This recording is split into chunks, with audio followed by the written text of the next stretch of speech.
The rules of the dice are pretty straightforward. The higher the number, the greater the luck. Double sixes is the golden result, obviously, but you won't be punished or penalized for a roll of double ones. I mean, their effect will be so marginal that you may as well not have bothered, but you won't be subject to bad luck as such. Not from the dice, at least. They work better if you have something particular in mind when you roll, and the results have the potential to be noticed immediately, dependent on your focus, of course. So why not roll all the time then? Why not just roll and roll and roll and reap the unending benefits? The answer is that unfortunately, the use of the dice comes at a cost, as you're about to see. Sat in class as I am, watching my schoolmate Reese awkwardly fumble his way through his presentation. I feel the sweat button drip down my back. I shift in my chair, reaching a trembling hand out for a bottle of water to soothe my death-dry throat. I'm terrified. It'll be my turn to go up there soon, to present, to give my presentation to the class. But I'm not ready. I doubt that I'll ever be ready. But hell, I barely even know what I'm going to say. I just kept putting off the preparation, putting it off and putting it off. I glanced to the clock, again, willing the hands to tick by faster, for the lesson's allotted time to run out. This is my worst nightmare. I hate standing up in front of others, I just hate it. But Reese's presentation is winding down. I know it and he knows it. He's answering questions from the class, but the early signs of relief are all there. He's getting ready to check out. How I envy him. Another glance up at the clock. There's time to squeeze in one more presentation, I can tell. I squirm in my seat and try to avoid making eye contact with my teacher. I feel the weight of her roving eyes. Don't pick me, please. Please don't pick me to go up. Don't pick me. I pray silently. But she will, I just know it. I can sense it. Unless... My hand brushes against the shape of the two little cubes in my pocket. My fingers itch. I could do it. I could roll the dice. For something so trivial, Nathan. Are you insane? She might not pick you anyway. And even if she does, so what? You think anybody here is going to remember your presentation in a week's time? I'm sure you prepared enough as it is. All very logical thoughts. Very logical indeed. Entirely worthless though, of course. Meaningless in the face of my impending panic. Reinforced with an army of anxiety. They fly the banner of fear, and it is fierce. Reese, with an almost audible sigh of relief, has finished his presentation.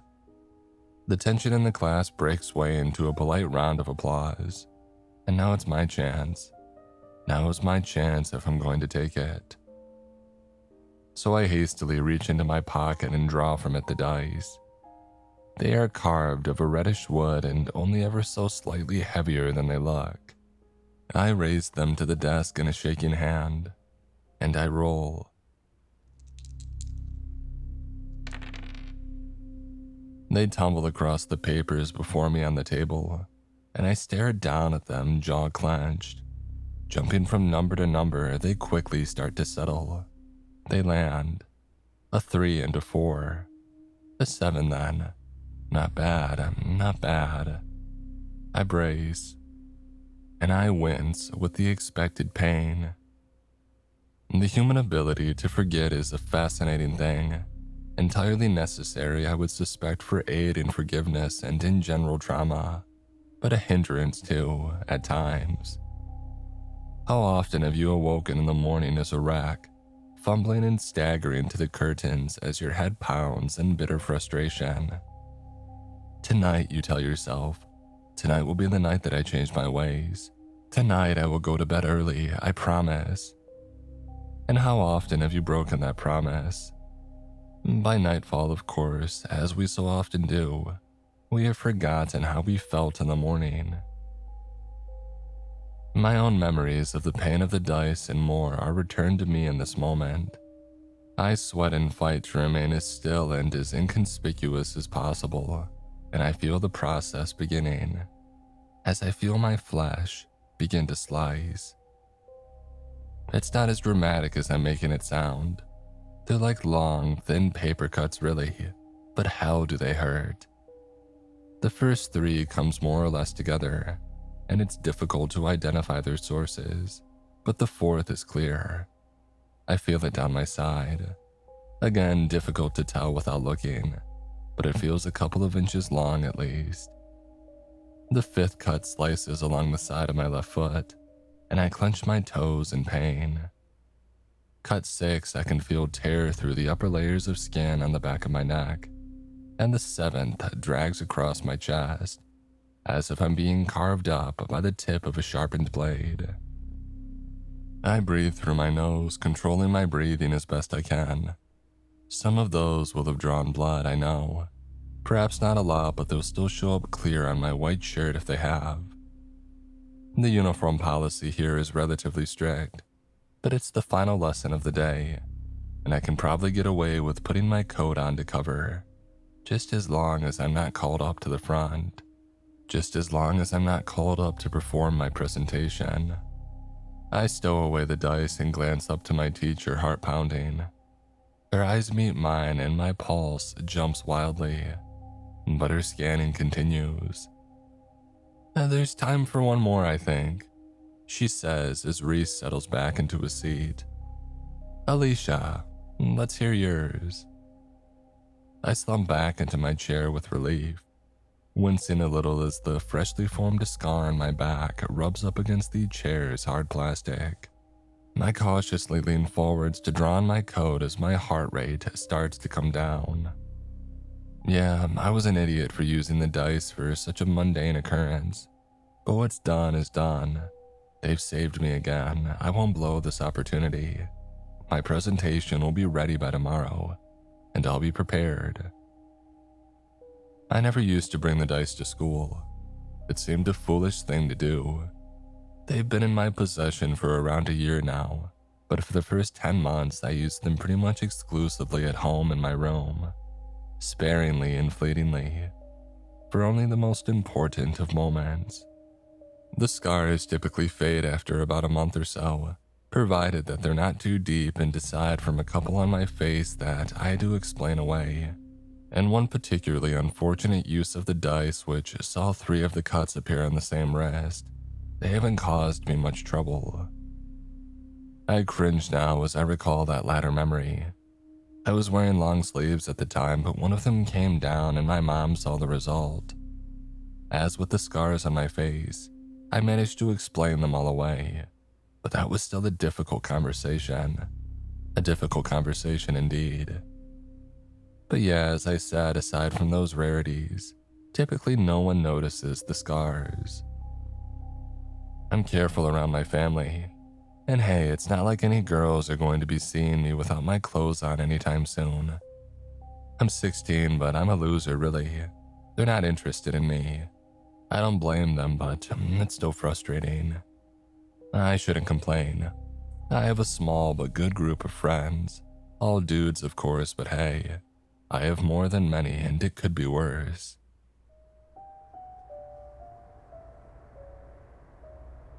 I pull my coat a little tighter around my shoulders as I trudge through the slush-like snow on my way home.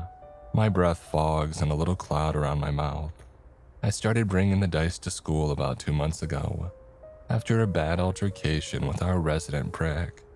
He's a bully, I guess. Not in the beat you up and take your lunch money sense of the word, but he seems to love to exert his dominance. He's about a half-foot taller than everybody else and he just doesn't give a crap. He doesn't care about anything and that gives him a certain power. His name's Dean and he picks on me because I'm an easy target, and I know it, but only when he can be bothered. The incident in question, however, did actually see him get physical. After a torrent of banterous abuse in the locker rooms, he started making jokes about my sister, to the laughter of all the guys around.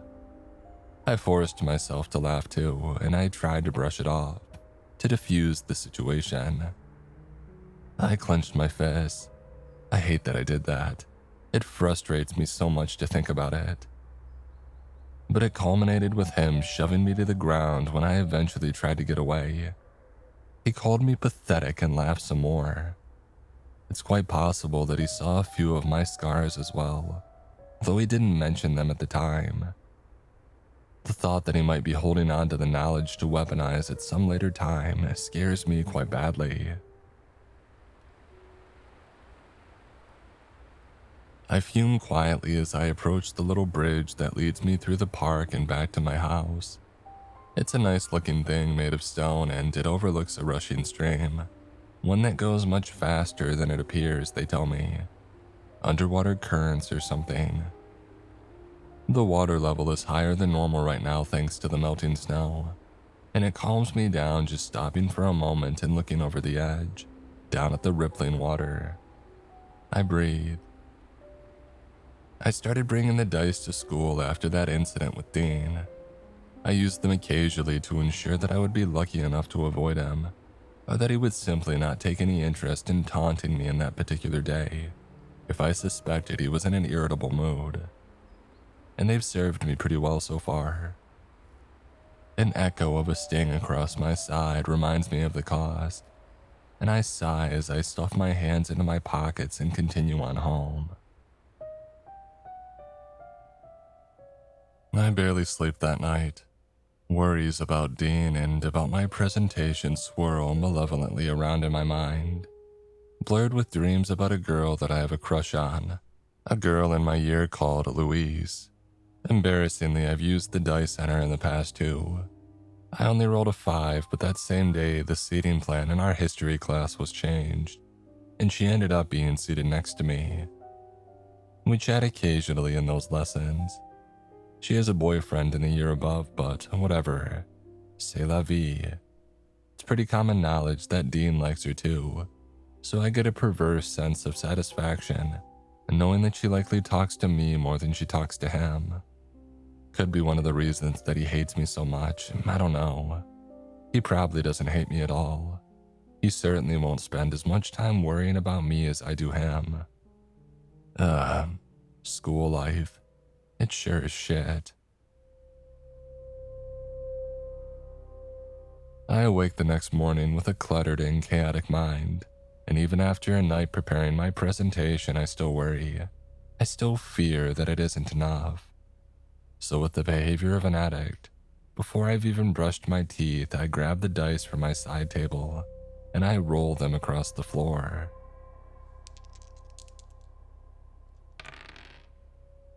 A 5 and a 6, a mighty 11. I cry out a little in pain as these scars are sliced across my skin. One cuts right through a scar from the previous afternoon, and fresh blood starts to leak down my side. Another cuts up the back of my neck just behind my ear, and another slices down the side of my pelvis. God's sake, I mutter through gritted teeth as I ride out the pain. I have to stop doing this, I have to stop. I'm using them too much, like way too much. As the day progresses, however, they do nonetheless seem to pay off. My presentation goes fantastically. I'm selected to go first and it goes without a hitch. No one seemed to notice or care about my nerves. I spoke with easy flow and I didn't forget a thing. And to top it off, the person who presented after me ended up sneezing mid-speech and snorted a load of snot all over their papers, much to the amusement and disgust of everybody in the class. I knew in that moment that my presentation had already left the minds of my peers. There was no need to be self-conscious. I could breathe and relax. My luck didn't stop there either. Louise was moved into my science class. Not only that, but she was seated right next to me again. She was quieter than usual though. Something seemed to be off.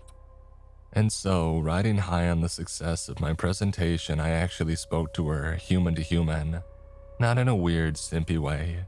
I actually asked her what was wrong, and it was genuine. She glanced at me, eyes wet, and I realized that she was on the edge of crying. "I broke up with Matt," she murmured quietly, sniffling and wiping her eyes. Her boyfriend, Matt. My heart leapt with an accompanying rush of emotions. I felt bad for her, sure, of course I did. But damn, what an opportunity. And hell, did I do this? Was I responsible for this turn of events, given my roll of the dice? I can't be certain. Surely the dice couldn't end a relationship at the drop of a hat. Surely. They create good luck. Only good. Right? I push these ethical concerns aside and I take the opportunity. I'm unlikely to be in possession of such a burst of confidence again anytime soon, so I have to make the most of it. I talked to her the entire lesson, and by lunch, she had added me on Snapchat. She has added me. There is hope then. Over the course of the next week, we become closer. I can barely believe that it's happening, but it is. I'm actually getting to know her. I used the dice a couple more times too. The first roll is low and it's hard to tell what effect they might have had.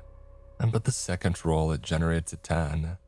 And that very same day, Luis's two best friends are both forced to miss school. They're sick apparently. And Luis asks me on a whim if I want to spend lunch with her instead. My pulse races with excitement. Hell, I should have done this sooner. Use the dice in such a way, this is brilliant.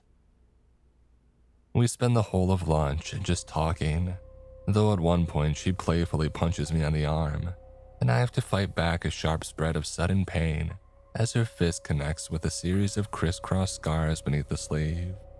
I'm reminded, as I often am, that my actions are foolish and short-sighted, but I can't help it. They cut me some slack, I just can't help it. What's a little pain in the face of such a dramatic improvement in quality of life? It's towards the end of this first week when I overhear Louise talking about a party that she's having at the weekend. A party. I've never been to a party before, not a proper one with alcohol and stuff. We're in history class and she's talking to a girl that sits on the table behind us about it. My mouth is at once completely dry. "Invite me," I urge, channeling my willpower. "Come on, please, invite me." I think about telling the guys that I've actually been invited to a house party, the house party of a popular girl. They'll flip. But I'm getting ahead of myself. "Come on, Luis," I think, "just invite me. This is my chance to make myself. Please invite me." All sorts of crazy shit happens at parties. Maybe I'll get a chance to try and kiss her. She turns back to me after a minute with a smile, but there's no invite. I think about mentioning it. "So you're having a party this weekend, sounds fun." But it's too obvious and it's too desperate. The class goes by and it ends the way that it started, with no invite. I think you know where this is going by now. I promised myself that I would cut down, but I can't. Just one more roll. And there's only one class left in the day and Luis isn't even in it. I'm usually quite careful with the dice, but this time I just wait with agitation for the masses to disperse. A quick glance to either end of the corridor and I crouch down by the wall. I fumble for the dice and I roll. "Get me invited to Luis's party, please." The dice clatter and bounce across the wall. Ideally, Dean won't be there either. Come on, dice, do your thing. They land. A 6. I chew my tongue. Will it be enough? I suppose that I could always try rolling again. I cringe as the first of the scars start to slice its way down my thigh. another up my spine, and another across my hip. Hopefully they won't be deep. I look up from the dice to the end of the corridor, and my blood freezes in my veins.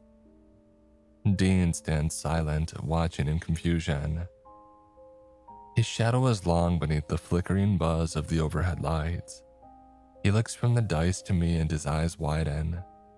He stares in surprise as the thin scar of an invisible blade cuts from the edge of my jaw and down the side of my neck to my collar. And Dean watches in growing alarm as these scars slices its way down my jaw and neck, and all I can do is stare back in frozen panic. A couple of these cuts definitely draw blood, but I barely even notice. I've never seen him like this before. He's always so sure of himself. He opens his mouth as if he's about to call out to me down the hall, but a teacher appears suddenly from around the corner on the opposite side of the corridor. "Dean!" he barks, snapping his fingers. "Don't make me tell you again. Get to your next class." Dean's eyes flicker over to the teacher and I grab the dice, hastily stuffing them into my pocket and stumbling to my feet, half walking and half running away and out of sight. "Oi!" the teacher shouts after me, but I don't think he saw who I was. I'm certainly not going back to find out. I push through the door into my final lesson of the day, apologize for my lateness, and shakily settle down into my seat, pulling up my collar to hide my latest cut. A trickle of blood runs down my wrist, and I hastily try to wipe it away. My friend who sits beside me whispers over, "Nathan, you alright, mate? You don't look so good." All I can do is nod and smile weakly in response. He saw. Dean saw. The worst person who could possibly see me use the dice saw me use the dice. What shitty luck. How delightfully ironic. I can barely focus through the class. I can't stop fretting and worrying and glancing to the door. I'm half expecting him to burst right through at any moment, but he doesn't, of course. The dice do pay off, though. The 6 that I rolled was sufficient, and it happened.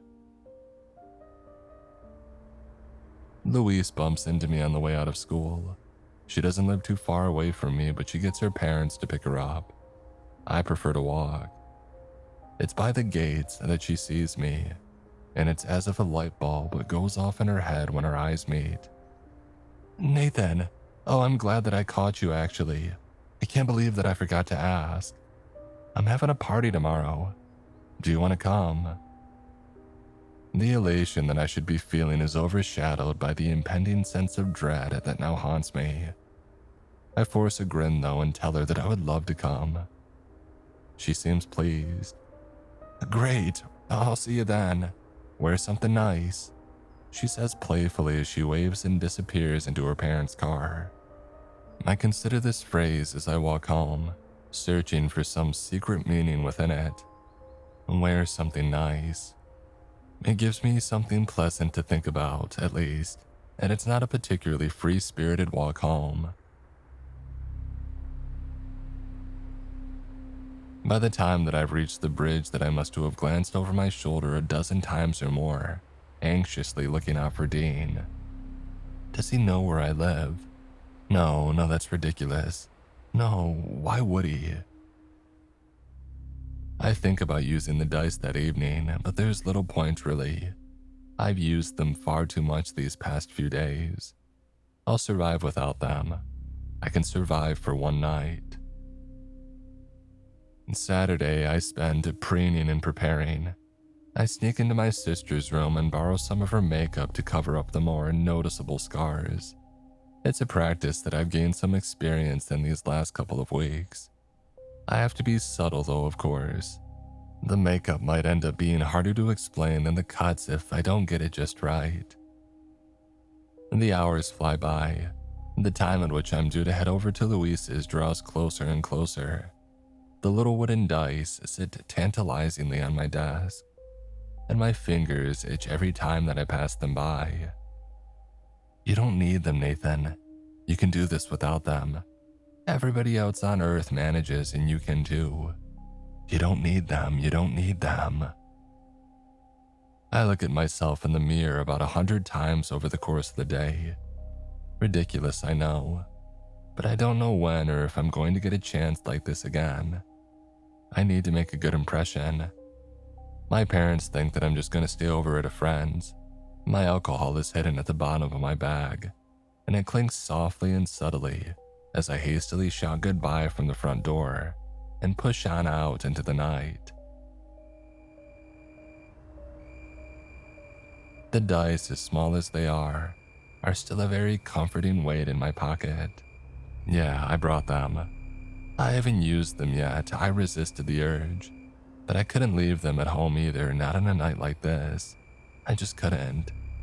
So I decided at the last second to grab them off my desk and bring them along.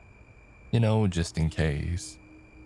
My heart pounds as I approach her door, almost to the beat of the muffled music that I can hear within the walls. Hey, you've got this, I think to myself. You've got this. I knock, and the door swings open. The party begins pretty much how I had expected it to. People laughing and drinking in relatively low levels of light, music blaring. Kids are actually talking to me, they're listening to what I have to say. It's going actually pretty well. I barely seen Louise though. I guess she must be busy as the host and all, but I have no idea how I'm supposed to approach her in an environment such as this. There's no protocol, none that I know of anyway. So for now, I just drank. It's a good strategy as any, I suppose. Can after can. A few hours in, and I find myself wandering from room to room, walking through the main area at the front of the house. No beer pong set up anywhere, but then maybe that's just an American TV thing. Lots of raucous-looking card games going though. Nathan! I hear from somewhere behind me. I turn from left to right looking. Nathan! I hear again. It's Louise's voice, and I see her sat in a circle with a group of others. She waves at me. Hey, Louise! I call back, stepping closer. Hey, guys. I realize two things in rapid succession as I approach. Number one is that there's a bottle in the middle of the circle, empty. Spin the bottle. Holy shit, they're playing Spin the Bottle. This is it, Nathan, this is what you were hoping for. Oh, don't chicken out, mate. You can do this. You can do it. And number two, my mood and my confidence drops almost instantly as I realize the power of the 6 that I rolled on the dice has only gone so far. As Dean, to my dismay, is amongst the crew. He's clearly on the verge of wasted already. He leers at me, spilling a little of his can onto the floor as he turns. Hey, kiddo, come join the party. Shit. My fingers unconsciously drop to my pocket to feel the comforting shape of the dice tucked away. My body knows what I'm gonna do even before my mind has decided upon it. Yeah, I'll be right back, I call over. Louise raises an eyebrow. What? Come on, Nathan, come play. I pull out my hands and laugh awkwardly as I back away. Honestly, I'll be right back, I promise. And before anybody can say another thing, I've retreated into the crowds, hastily pushing my way through and up the stairs along the corridor, and shutting the bathroom door tight behind me and stumbling a little as I do so. Shoot, Dean's not the only one starting to get drunk here. I grab the sink for balance and I look at myself in the mirror. I look pretty good, I think. Eyes a little bloodshot, but otherwise on form. I dip my head for a gulp of cool water, and then I pull back and crouch to the floor. Dice, I mutter. Dice, don't fail me now. I really need this game of Spin the Bottle to go well. You know what I'm hoping for? Come on, let's do this. I'm also hoping that the alcohol in my system will dull the pain a little, and I roll.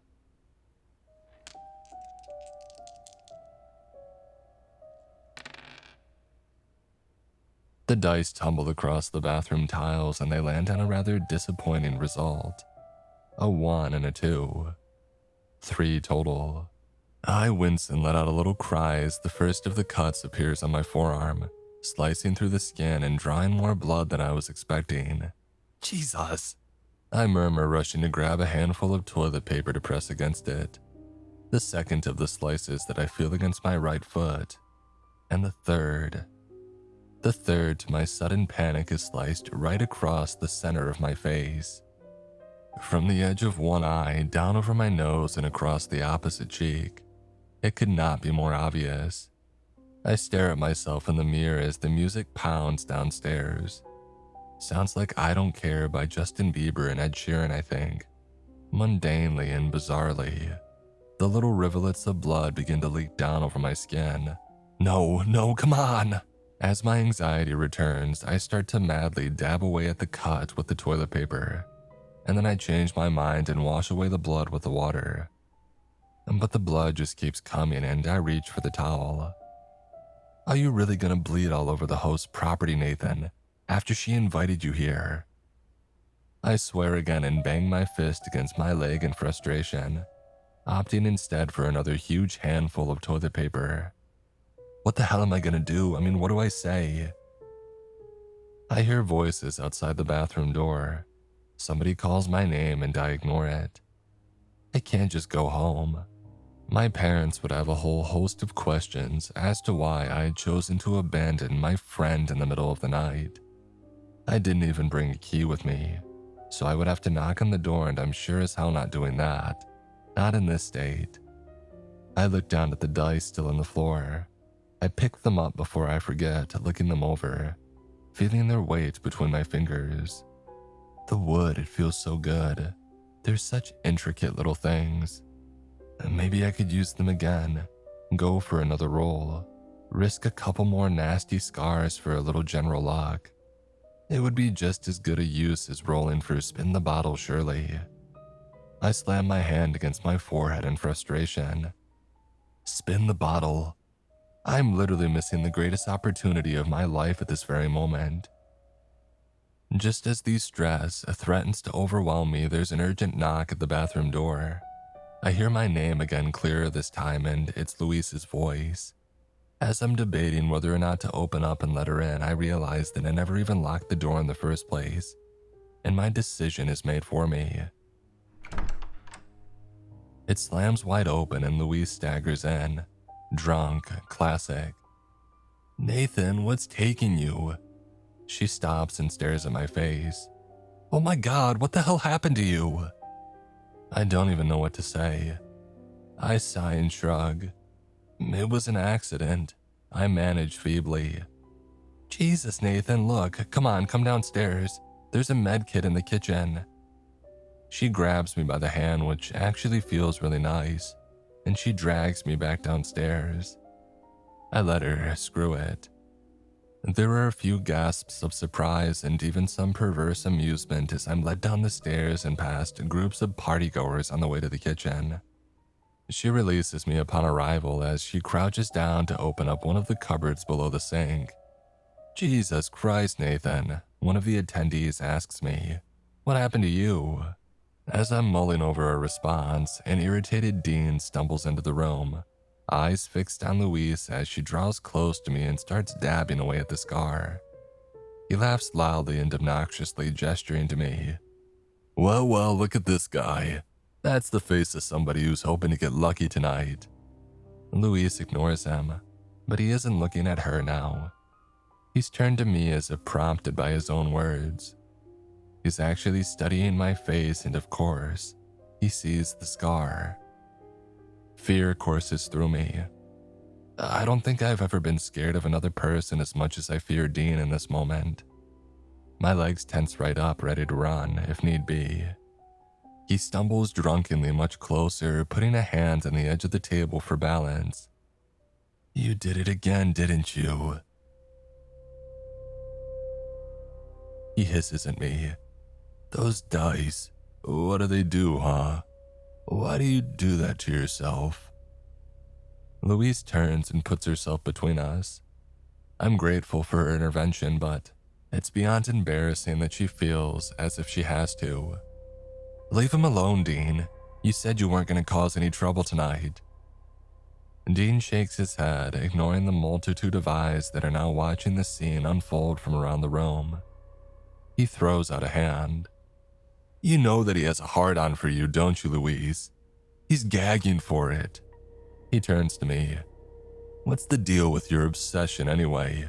Did you even bring your sister for the rest of us to play with while you have a crack at your handler here? Louise shakes her head and swears at him. You're disgusting, Dean. Oh, you love it, girl, he snorts. I don't know why you've taken such an interest in this kid all of a sudden. Is it a pity thing? Is that it? My skin crawls. This is excruciating. I can feel my face burn from the humiliation. I don't know what to do. Just leave him alone, Louise shouts. Why are you defending him? What the hell's gotten into you recently? He asks angrily, and then his expression changes. Through the drunken clouds comes the ray of realization. I tense up and he looks at me. He cocks his head, narrowing his eyes. No way, he mutters. Those dice. There's no way. But I'm not sticking around to watch the cogs and gears of his thought processes start to turn. I move quickly, slipping out and away into the crowd. Nathan! He shouts after me, but I ignore him. I run from room to room, keeping low and pushing past as many as I can. The dice will save me. The dice can always save me. I push through the party and stagger out through the back door, much to the amusement of a group of nearby smokers, but I pay them no mind. Stumbling into the shadows by the garden's decking, I stuff my hand into my pocket and grab the dice. Save me, I beg in a harsh whisper. I've really screwed tonight up, it would seem. Just get me out of this in the best way possible, please. The way that works the best for me given everything that's happened. Is that too vague? I wonder as I close my fist and shake the dice. I can hear him through the house calling my name. He's in pursuit. I roll the dice and they tumble across the wood of the deck. Please, I think to them. Please. And they land. Caught in the flashing, colorful lights from the nearest window, the numbers are lighted. A 6 and a 6. Magic 12. I writhe in pain and my muscles tense as one by one the cuts and scars begin to slice across my body. The alcohol in my blood was supposed to dull the pain, but these feel worse than ever.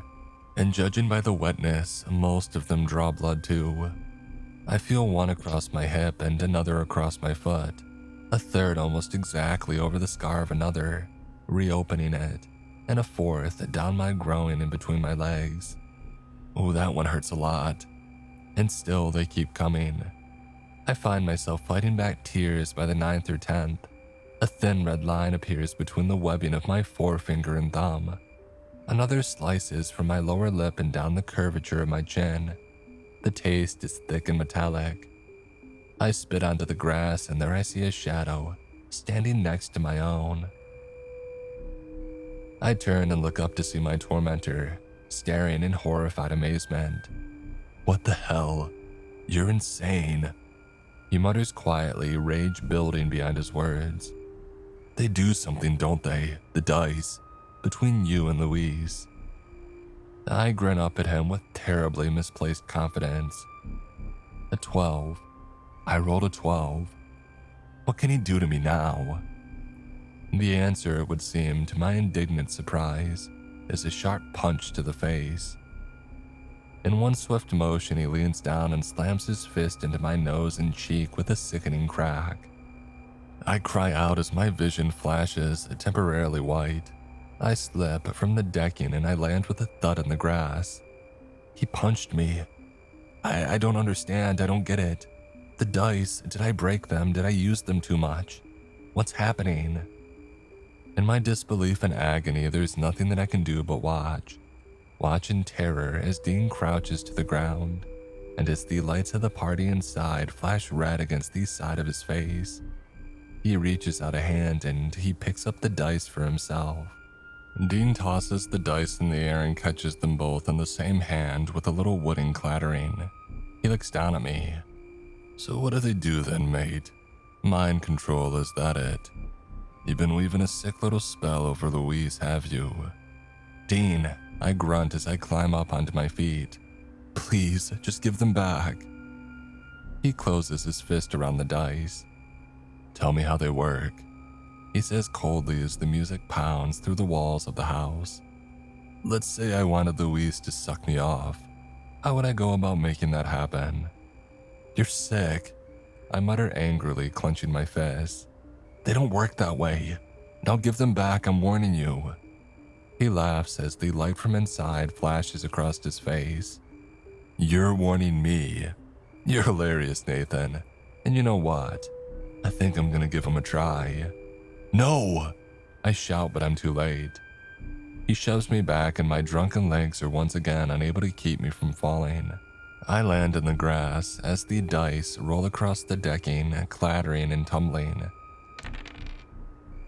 And they land. A 3 and a 4. I reach out to grab them, but Dean is too fast. He collects them up and then cries out, and we watch as a thin, pale scar begins to slice its way across his skin. "Shit!" he shouts. Our palaver has garnered the attention of the smokers, and they've started to make their way over. I can see a second cut appear on Dean's neck, but I don't know where the others are. A flinch and a patting of his leg would indicate that at least one of them is on his thigh. "This is so messed up," he mutters through his clenched teeth when he takes a breath. And without another word, he turns and returns into the house. "Dean," I shout, "come back." He took them. He took my dice from me. "You need them back, Nathan, now, go get them." I climb up for the second time and shove past the smokers, staggering into the heat of the party as I look for them, for the thief. There are gasps of shock and surprise as the more sober attendees take in the redness and rapidly forming bruise on my now thoroughly busted up face. It'll only get worse as the night progresses too. I know it, but there are greater priorities at hand. He rolled a 7, what's that going to do for him? They wouldn't make Louise. I curse in frustration and disgust. They wouldn't, they can't. That's not luck, that's sick. There's no way. But my thoughts are a mess. I'm still struggling to process what happened. I rolled a 12, and yet, I just don't understand. My stomach, oh God, I've drank too much tonight. I struggle through the queasiness as I move from room to room searching for Dean. The music thrums right through me, reverberating my bones. Where is he? What is he doing? He could be rolling the dice again right now. And even if he doesn't understand quite how they work, he has enough of an idea I would warrant. I shove my way into the living room. "Dean!" I shout into the noise, but I don't see him. I don't see him anywhere. And I bump into somebody else instead. Louise. "Nathan," she slurs drunkenly. "There you are. I was looking for you." She grabs me by the arms. She's looking right into my eyes. She doesn't even mention the bruise. Has she even noticed? She starts to drag me into the middle of the room. "Louise," I manage, head starting to spin. "Where's Dean? Has he spoken to you? Where is he? Are you okay?" "Oh, he's a prick, Nathan. Don't worry about him." "Did he come up to you?" Yeah, he tried to hit on me, but some other girl was all over him and he left. Some people have no taste." She stumbles, trying to use me for balance, but I'm not much help.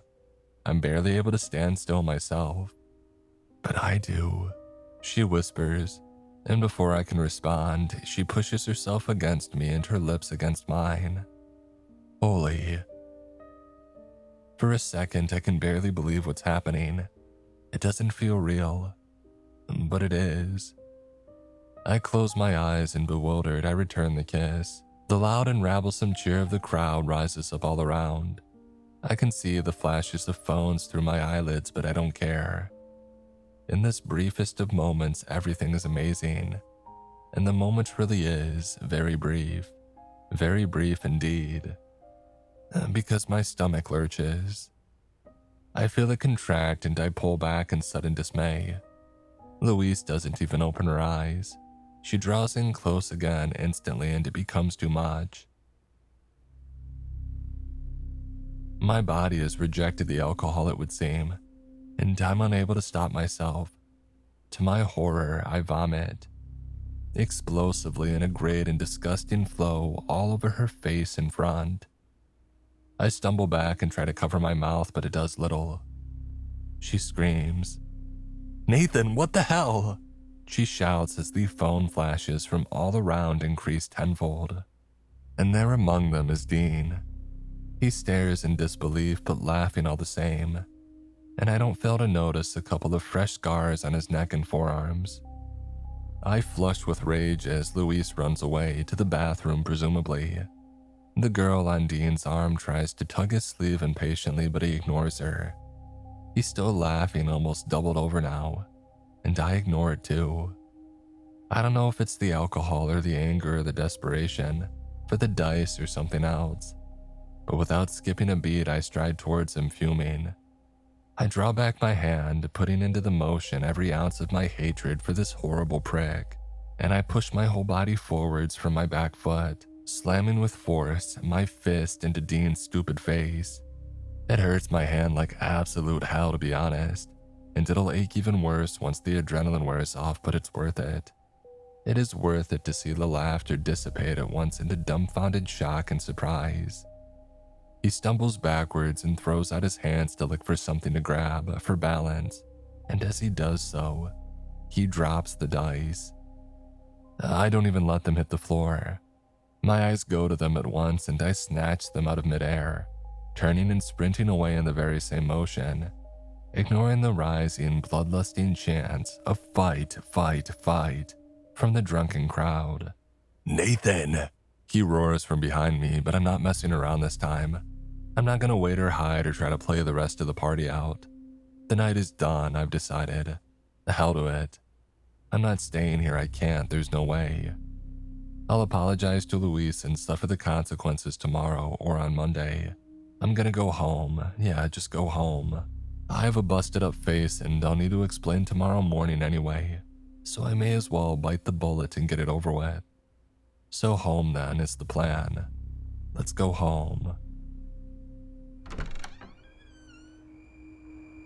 I burst through the front door, slipping a little in the slushy, half-melted ice of the pavement, but keeping my balance, running away down the road and into the night. To my panic, however, I hear him behind me. His voice carries over and rises above the rush of the winter wind in my ears. "Give me the dice, Nathan." I hear him shout, but I do not look back. I just run. Through street after street, past the lines of snow-tipped trees, illuminated orange in the glow of the street lamps as I pass them by. The material of the ground changes beneath my feet, softening as I leap behind the pavement and begin my sprint across the park towards the bridge. The sound of the rushing water becomes louder and louder, as do the heavy footfalls of Dean right behind me, getting closer and closer. And at the peak of the stony little bridge, I stumble, my drunken legs failing me only ever so slightly, but it's still enough. It's enough for Dean to catch me.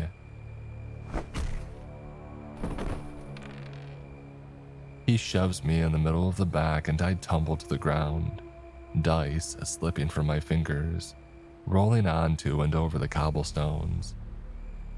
Double ones.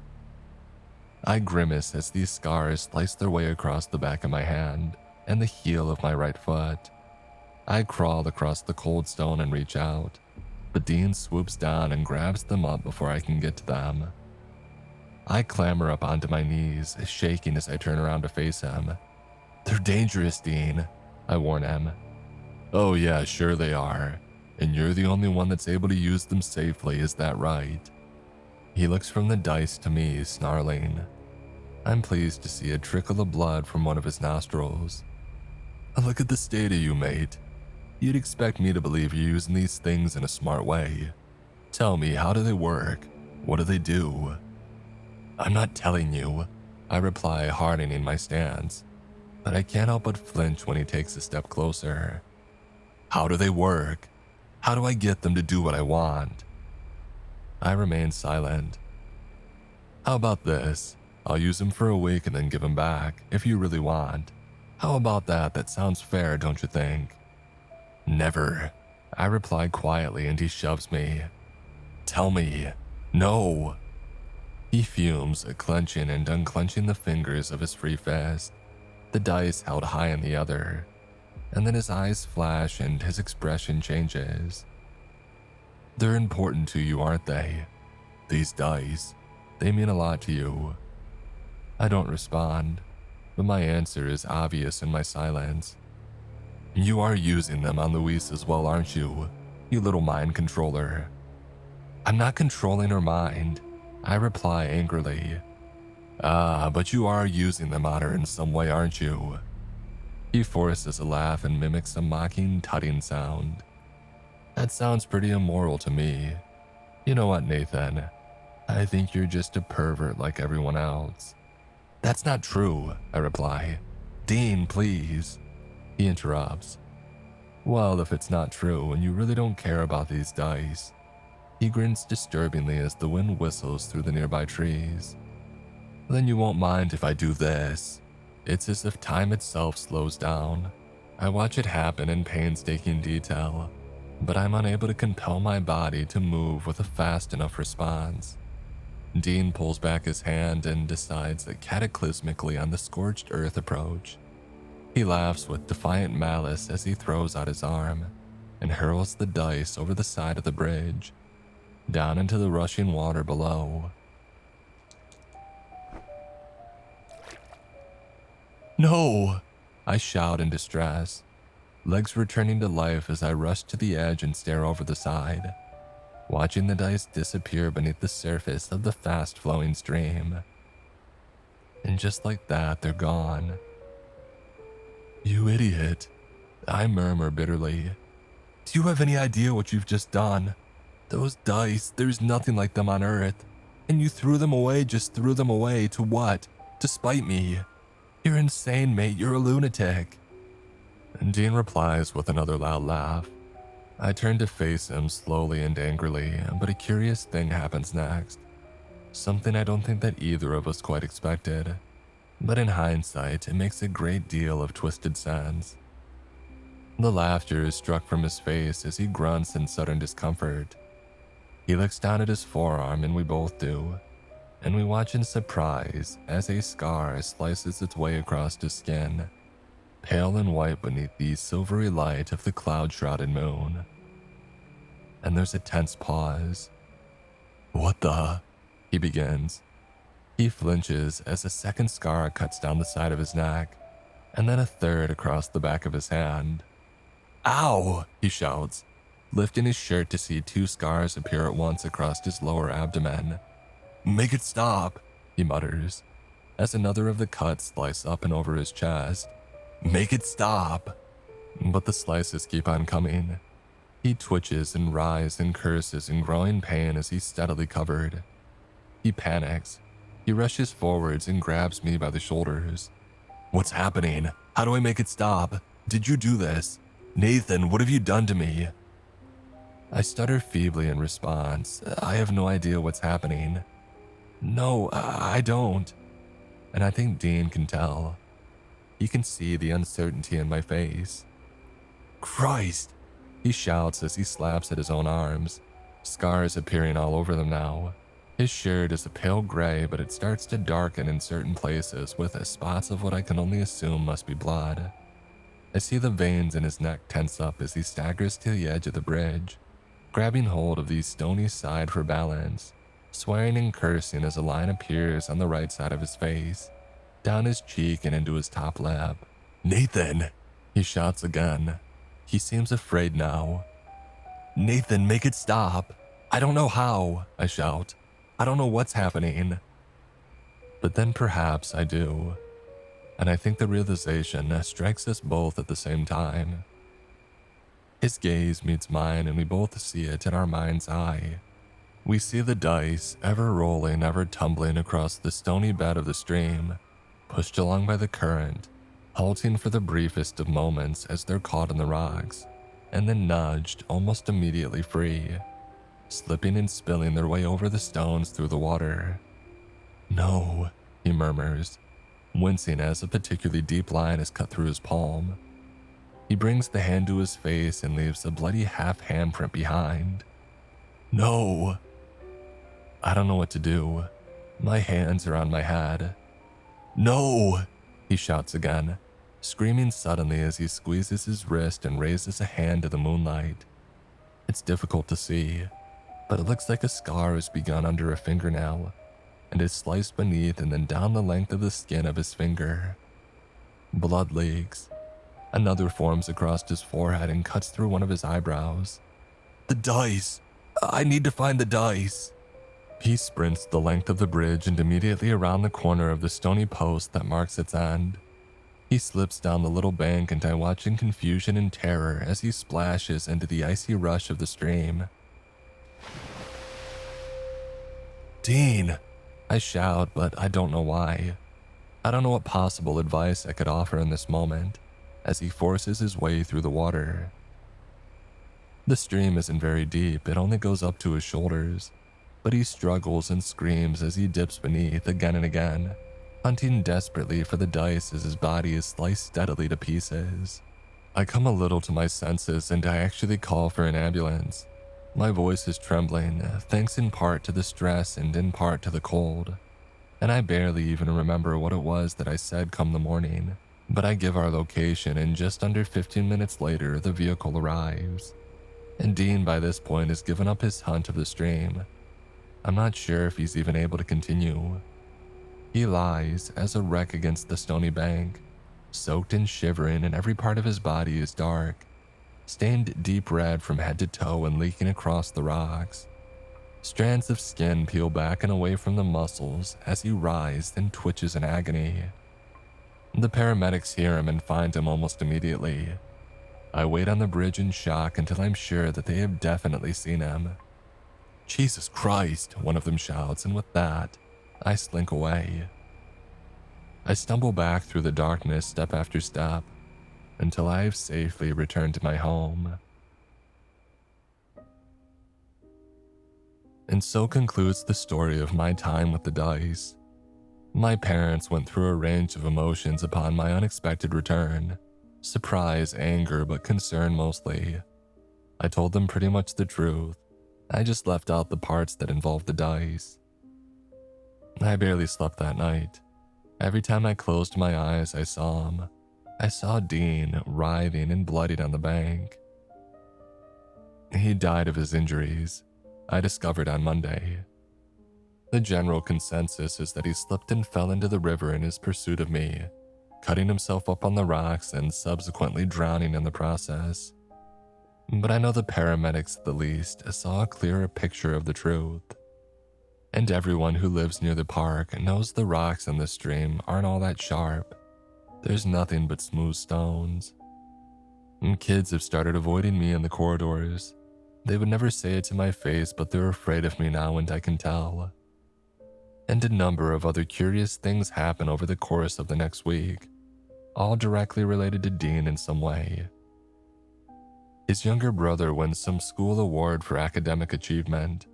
I'm aware that typically the guy struggles. A scratch card that he bought, found in his pocket, is cashed in by his parents for $15,000. The money I hear covers the cost of the funeral and eases some of their other financial burdens. The weather for the entire week, a week which ordinarily would have seen Dean play for the school rugby team, was perfect. The snow melted completely away and the conditions for games couldn't have been better. And I'm also pretty sure that I heard on the grapevine that the star player of our rival school broke his foot in an accident. And Luis barely speaks to me anymore. The combination of recent events was likely too much.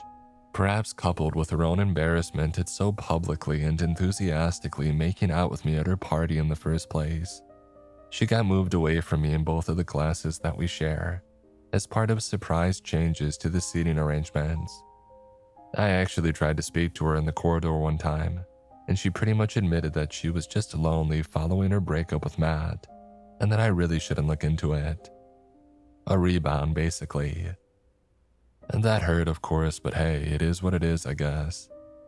And with every event, each one of these moments, I can't help but wonder what might have been going through Dean's mind as his life force bled from his body.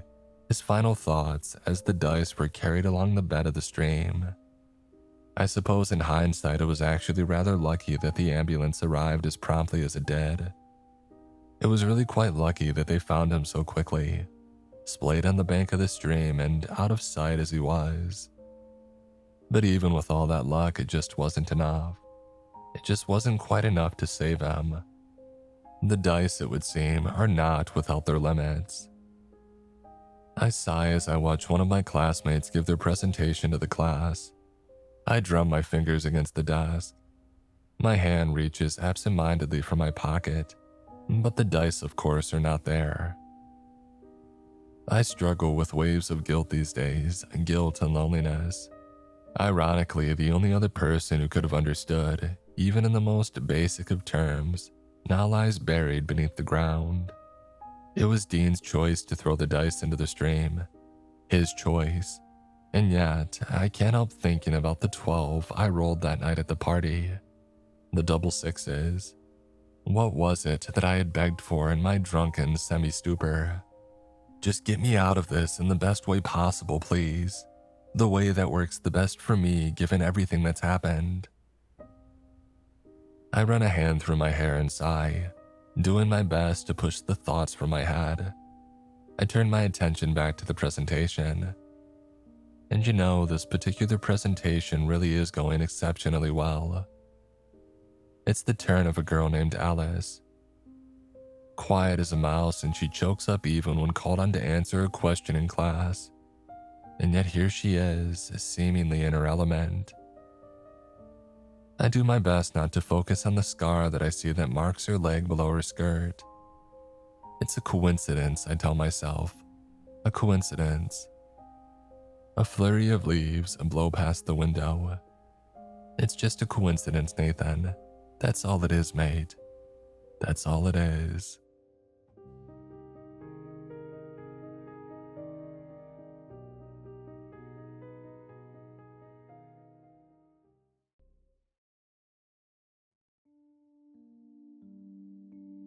Today's episode is sponsored by Rocket Money.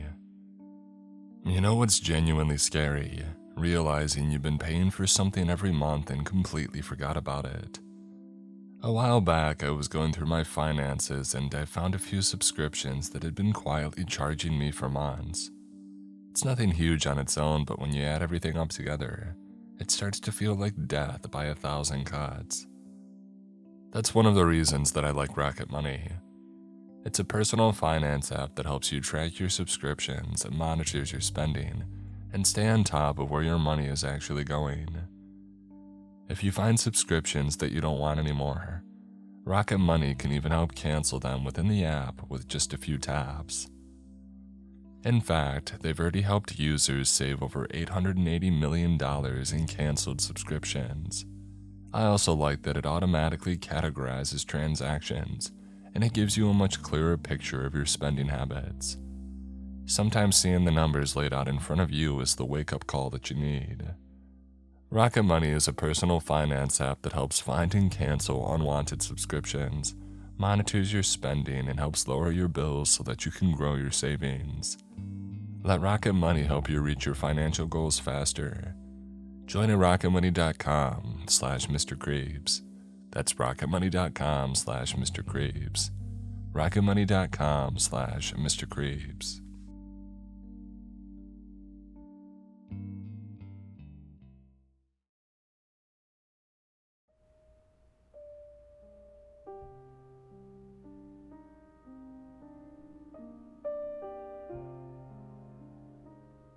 Another day, another job. It would be nice to find something more reliable one day, ideally with a low mortality rate and paid time off. Instead, Jake and I have made our way through so many career fields that I can barely keep track at this point. We have been crime scene cleaners, construction workers, bartenders, and hell, even a one-time amateur exorcist. Don't ask about that one. Though I will say the papacy might forgive our transgressions if they saw our results. Anyway, Jake and I found ourselves in need of work again. This last job didn't last long and it was strange even by our standards. It was another cleaning gig and we figured that despite the odd description and the admittedly creepy location of an abandoned building near town, it would be alright. At least there would be no blood and bodies to clean up, and hopefully no cursed dolls hiding around in the basement either. It was about a month ago and we were looking around and found an odd listing about a cleaning crew needed for an old flea market close to downtown. Just some cover-up painting. Not a big deal considering what we had done before, and the pay was surprisingly good for such a simple job. We jumped at the chance when we found it, since it would be the first decent payday in a while. Jake and I took the van out of the building to meet the contact for the position. Jake was grinning like he always did when we were going to a new job. At this point, I figured that he got some masochistic joy out of the idea that everything might unravel around us like a curse. I was just excited for another paycheck, even if it was another cleaning gig. "Oh, come on, man.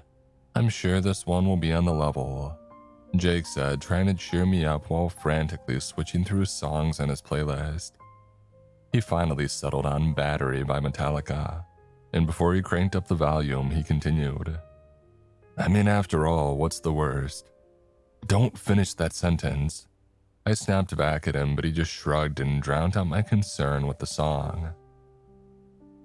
We rode on for a while longer, seeing the telltale signs of dilapidated buildings, which assured us that we were getting close. Jake checked the directions again. "Yeah, this is it up ahead. The old Mayhew's flea market. I'm shocked this place closed. Who would pass up on such fine offerings?" He chuckled sarcastically while pointing to an old defaced sign of an unpleasant-looking man in an ill-fitting suit. Jake had a point. The marketing sucked as much as the location.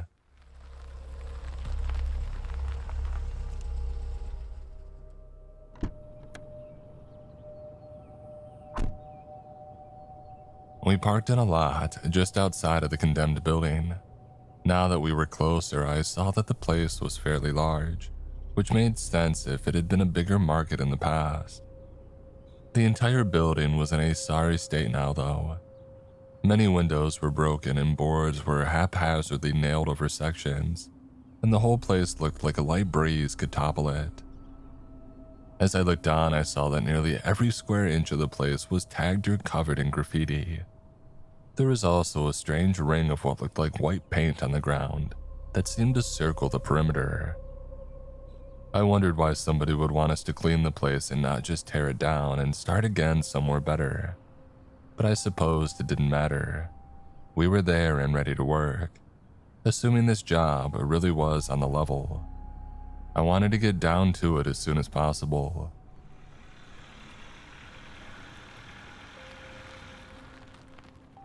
In the next few minutes, another car pulled up.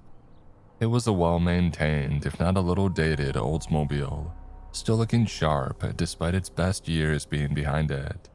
A tall man wearing a cowboy hat stepped out of the car and walked over to us.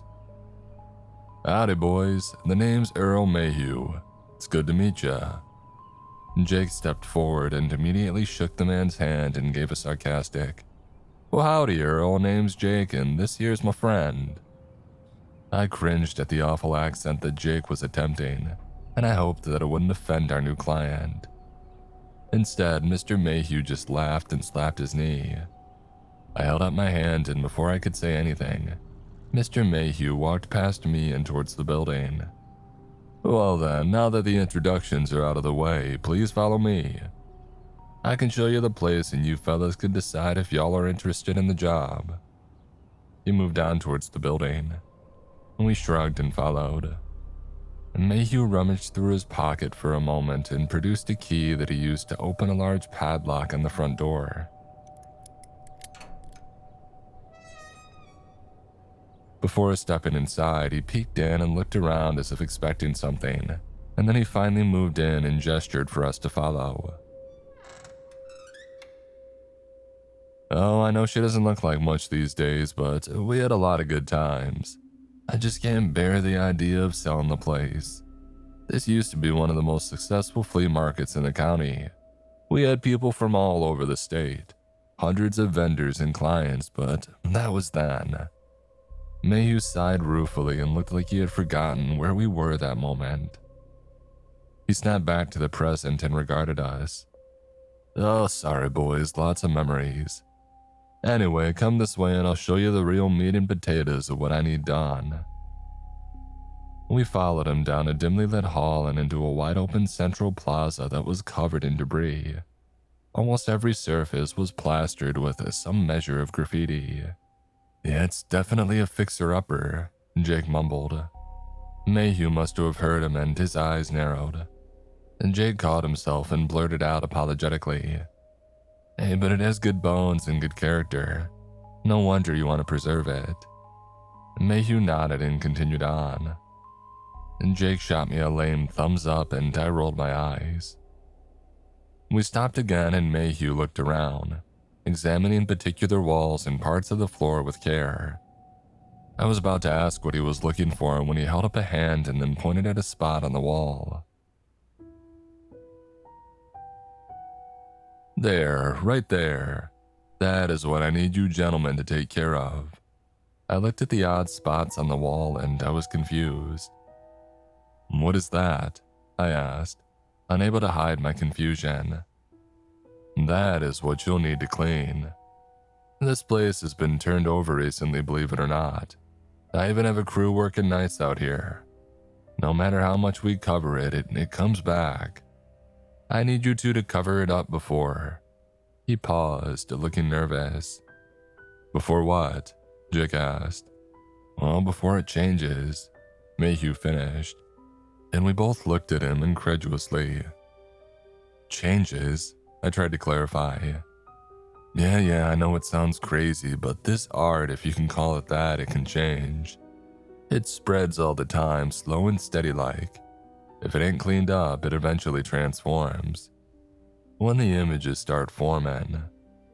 Mayhew paused and it looked like he was trying to suppress an involuntary shudder. Well, it's best not to let it come to that. We've had some incidents before when it did.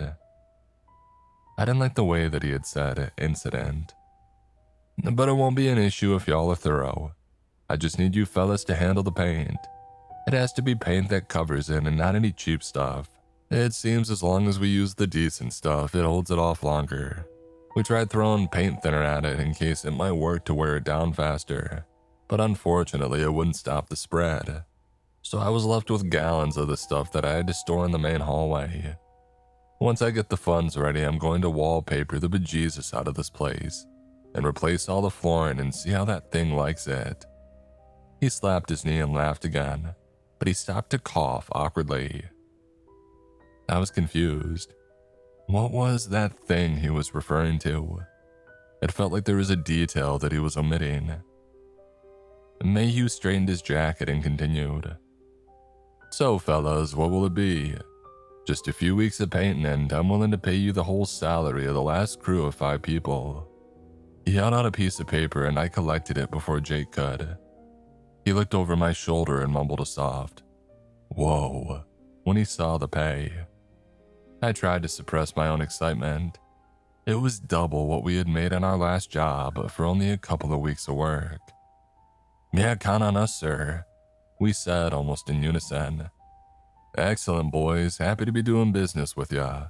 You can start tomorrow. I just have to work out a few things with the other crew and you guys will be in business. Come by bright and early tomorrow, say 6 a.m., and we can go over the particulars. We arrived early the next day as requested. I was still feeling groggy and I hammered back an energy drink before stepping out of the van. Jake seemed oddly energized and leapt out as soon as we had arrived, nearly tripping as we went. Mr. Mayhew was waiting there for us. He looked disturbed by something and he was kneeling down with a tape measure and shaking his head. There was an odd patch of what looked like dark paint that was on the ground near the white ring. As we approached, I heard him mumbling something in frustration about an artistic thing. I cleared my throat to get his attention and called out, "Hey, Mr. Mayhew, good morning." He looked up and the look of concern vanished, replaced by his practiced businessman smile. "Oh, hey, you boys, thanks for coming. Alright, so down to business. I'm gonna go over a few things, so please save your questions for the end. I need y'all to listen and remember these things, alright?" We both agreed and Mayhew continued. "Y'all be spending most of your shift painting. Not some normal painting job, but try and think of this one as having a moving target. For a little backstory on how we got here, a long time ago we had a vendor here. She claimed she was an artist, but she was really more of a witch. Now I know it sounds crazy, but it's the God-honest truth, and she caused a whole lot of trouble. Eventually, she cursed this whole place when things changed in a way she didn't like, and at some point she disappeared. Ever since then, this paint keeps finding its way onto the walls, the ceilings, and even the floors." He gestured around and then I noticed the outline of 3 human faces staring down at us from the ceiling. They didn't have features, but the lack of eyes and mouths made them even more unsettling to look at. Like those." I pointed up above us and Mayhew looked up and cried out, "Oh, Jesus H. Christ, yes, like that. Let's step out of here for now, fellas." We followed him as he rushed out, with a look of genuine fear clinging to him as we fled.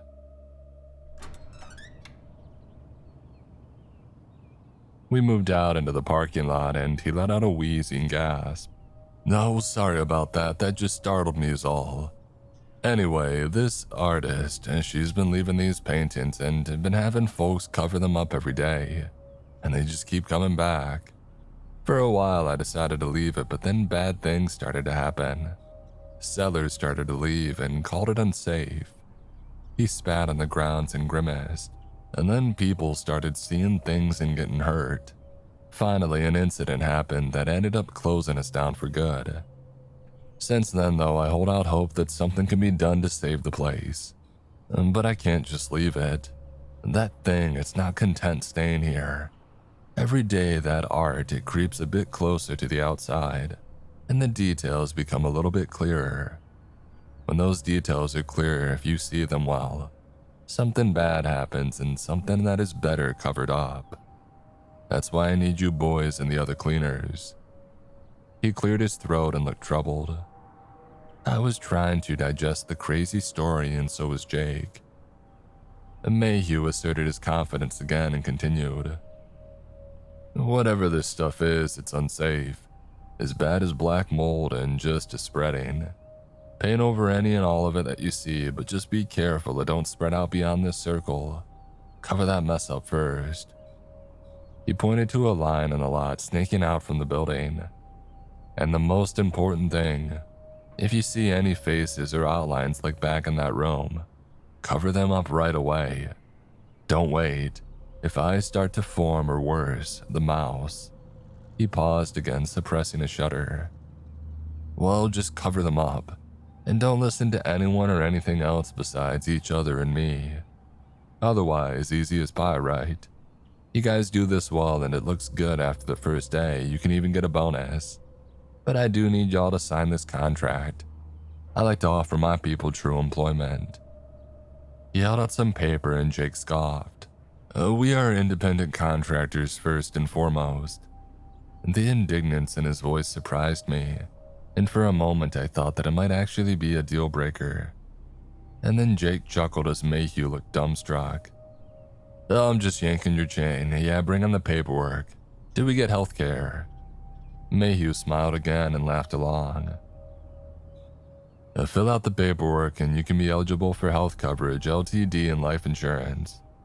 Mayhew showed us to a small picnic table set up near the outside of the building, and we filled out the paperwork. I saw something odd in the life insurance policy. It indicated that the placeholder beneficiary was Mayhew Industries. It seemed a bit odd, and so I asked him about it. Mr. Mayhew, this paper says the company holds our life insurance policy first. When does that change? Oh, that, he said dismissively. Oh, it's just standard policy. First 2 weeks we hold the account and securities until it transfers to your beneficiary. It seemed odd, and I was about to tell Jake to hold off. But I looked over and he had finished and was already handing his completed papers back to Mr. Mayhew. I sighed and then finished signing my own. After all, how bad could a painting job be? After it was all settled, Mr. Mayhew showed us to a small storage shed that had dozens, if not hundreds of cans of white paint inside. There were also rollers, pans, brushes, anything a painter might need. This should all be good to get you started. Use as much as you need. A thicker coat seemed to take longer for that damn stuff to show through. Have fun, guys, and be careful. I would hate to lose you too. He walked out to his car, moving in an odd pattern, as if avoiding the path that we had taken to get in.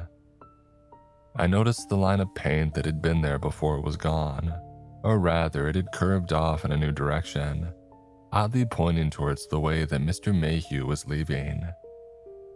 I ignored the eerie sight and I asked Jake, "Are you worried about that last thing that he said? About losing us too?" He shrugged. "I don't know, but what I do know is I call not painting over those creepy faces on the ceiling." He nearly doubled over laughing as I held my face in my palms. I could already tell this would be as exciting as watching paint dry. We started work quickly. All the supplies were conveniently located, and it was not long before we had covered up the oddly snaking trail of dark paint that had been creeping out of the building with the white cover-up. "I'm not sure what that guy was talking about. This is going great. It's not like this stuff is actively moving. Come on, let's go inside and work on the other rooms." And Jake was right. Since Mr. Mayhew didn't care about how careful we were, it was coming along nice and quick. We opened the front door and nearly fell back in unison. There, inside the entryway, which had been a fading white just an hour ago, it now showed murals of dozens of people and dozens of empty faces in that streaking black paint. All of them looking at us from the walls, the ceiling, and even up from the floor. Okay, so that's not ideal. I mumbled as we observed the impossible change. The new paint glistened and it seemed to have an eerie aura, like it had only stopped moving because we had arrived to look at it. "Oh well, shit," Jake exclaimed. "It always has to be something though, at least the old guy was honest with us. Seems we just need to cover this stuff up, or at least do as much as we can, so let's get going." Suddenly, he rushed forward with a paint roller in hand, and he dragged it along the surface of one of the new paintings. I couldn't be sure, but I thought that I felt a disturbing sense of pressure build up when he covered the area where the eyes and the face of one of the images had been. I was disturbed, but in the moment, I managed the same resolve that Jake had. We were there and we had seen crazy stuff before, plus we needed the money. I took a deep breath, opened a fresh can of paint, and I got to work. At the rate that we were going, we could get a lot done by the evening and get that bonus. Oh, we were wrong though, so wrong. Nearly 10 hours had passed and only one room looked complete. Jake and I were reluctant to leave the room unattended, since we both suspected that as soon as we did, the insidious black paint would come washing back in to undo all of our work. This is crazy, man. What the hell is going on? Some kind of haunting to wreck this guy's resale value. I mean, at least it's not attacking us, but it just keeps undoing our work. Jake shouted at the wall and kicked a can of paint towards the corner that he had just finished. It had already started to show new black streaks beneath the surface. I know this feels hopeless, but we get paid by the hour, so even without a bonus, the money is still good. Come on, I think the evening shift should be here soon, I said, trying to reassure him. We left our supplies in the hall and walked out to the parking lot. As we neared the exit, we heard a voice shout from outside. "Nathan, where are you? You need to get out of there, it's not safe." Jake and I looked at each other confused. We exited the building and saw a truck parked next to our van and a man shouting at the building, but not moving past the painted perimeter. "Hey, there's no Nathan here, but are you one of the evening crew here to take over?" I asked him, but he seemed surprised at my assertion and looked confused and then horrified. Oh no, no. He brought other people here. Oh God, please tell me that you saw Nathan in there. We need to get him out. He's been in there since last night." "Whoa, slow down, dude," Jake said, trying to reassure the panic-stricken man. "We've been painting all day here and your friend's not inside, and we would have seen him. Who are you and what's going on? Mayhew said a night shift would be here to take over."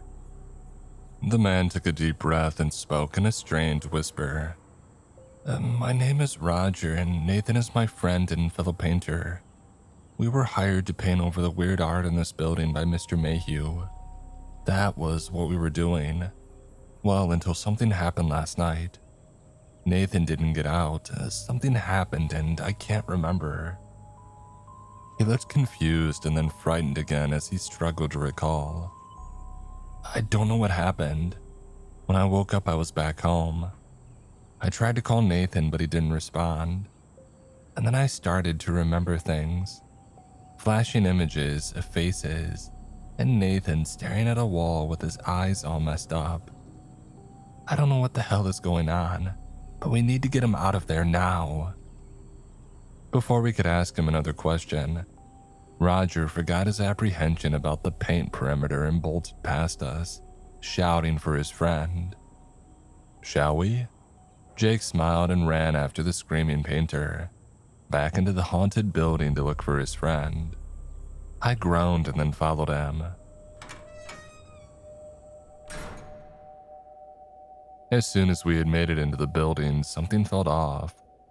The smell of fresh paint was stronger, but it also had a bizarre tinge to it, like something else was in the air. I looked with disturbed fascination at the areas that we had just painted over, and I saw the black, tar-like fluid oozing down the walls.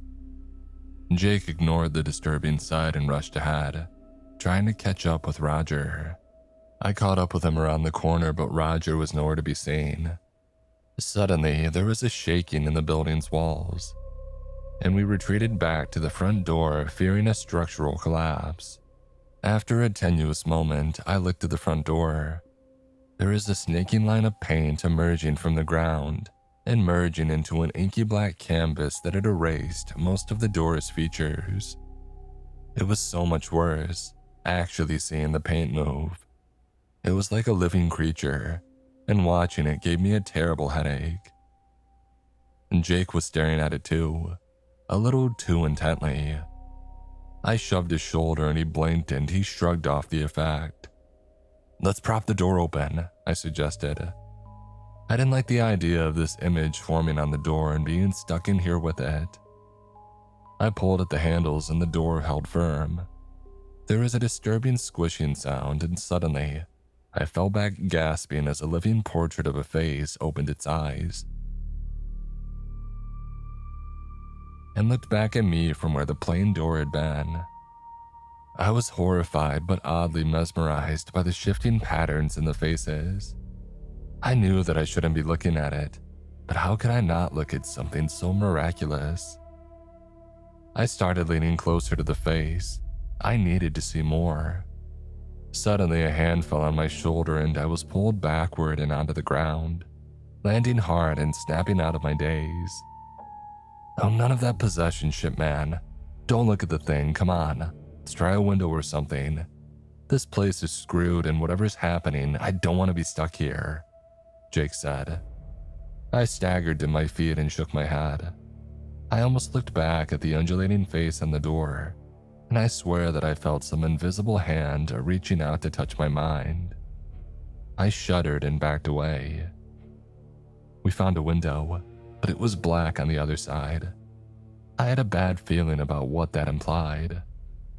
Suddenly, Jake was next to me, holding a brick that he had scavenged from somewhere and readying it. "Here's to hoping," he said while hurling it at the glass. I was happy to hear the satisfying sound of shattering glass, but horrified when instead of daylight coming in, waves of black paint began pouring from the window. "Are you kidding me?" And Jake shouted in disbelief. "Come on, let's get away from this one. Maybe if we find those other guys, they can tell us what the hell is really going on and how we can get out," I said while moving on. Eventually, we heard something near the west wing and followed the dark halls to it. It sounded like low, muffled gasps of pain, and when we emerged into the room, we saw something horrifying. Roger was there, splayed out and cut open by something. His body was positioned like a morbid statue, and a terrible wound was gouged into his torso, which looked like it had almost disemboweled him. Horrifically, he seemed to still be alive, and we approached slowly and he mumbled a weak groan of agony. "Holy shit, what happened here?" Jake managed to spit out, and I echoed the sentiment. We got closer and Roger's eyes finally rolled forward out of the back of his head and faced us. He groaned and mumbled, and we could tell that he was trying to speak. "Go. Not safe. Nathan is here, but something else." He fell silent, but his eyes remained open. He was dead. "Oh hell, man, what happened to him?" Jake asked in a panic. I had no idea either and was trying to reconcile just what we had seen. We looked around in paranoid confusion when we heard something that terrified us even more than the silence. Footsteps. "Did you bring the insurance?" I asked Jake in a terrified whisper. There was a long pause while I looked at him and my heart sank. "I did, yeah, it's just in the van," he said while flashing a pained smile. "Of course," I groaned, not really knowing if having a gun like the insurance would help against sentient paint and whatever things were at work in this building. "Well, come on then, we can't stay here. Let's try and find a way out." Jake nodded and together we crept out of the room, leaving the bloodied body of Roger behind us. We found another window and I didn't see any shifting, monstrous visage behind it, so I figured that was a start. I found a large piece of rebar nearby and I hefted it up. "Nice, man, let's give it a shot. Crack it open," Jake whispered. I held the bar and swung as hard as I could. The glass shattered and the darkness behind the glass gave way to a more natural glow of twilight. We could get out this way. I used the bar to clear the glass out of the frame. It was a tight fit, but I figured we could both get out of the building and this lot before calling Mayhew and telling him the bad news. Just as the way was clear and I was pulling myself up and out of the building, I heard footsteps again. I looked down the hall and saw a figure emerging from one of the adjacent rooms. There was a low, groaning, creaking sound, like the rusty hinge of a door. The terrible sound echoed as the figure walked along in what looked like pain. "Shit, move, move, move." Jake shouted at me and I hoisted myself up just in time to meet a dark wall of human faces. I sat there straddling the wall and looking in disbelief as the tortured faces of dozens of people stared back at me. All as one, they wailed a pained cacophony that nearly ruptured my eardrums. I fell off the windowsill and I landed hard, but the pain in my body from landing was secondary to the pain in my ears. The awful sound that those torturous half-faces bellowed had stunned me. I stared up dumbly at the broken window as if expecting them to be gone. But the leering faces looked down at me, and I swear they started to laugh. Before I knew what was happening, I could hear again. and I heard Jake shouting at me and hoisting me back to my feet. "Come on, man. I said come on." He pulled me up and we started to sprint away from the wall of faces. When I looked back, I saw the figure slowly moving towards us. A faint glow of inky tendrils trailed behind him, covering the walls, floor, and ceiling with more of that terrible paint. We rushed on, but the path led to a large double door that was padlocked and barred. "Oh shit, what now?" Jake said, struggling for words and as scared and desperate as I was feeling. My mind was finally recovering, and I noticed that we passed 2 doors in our attempted flight from the building.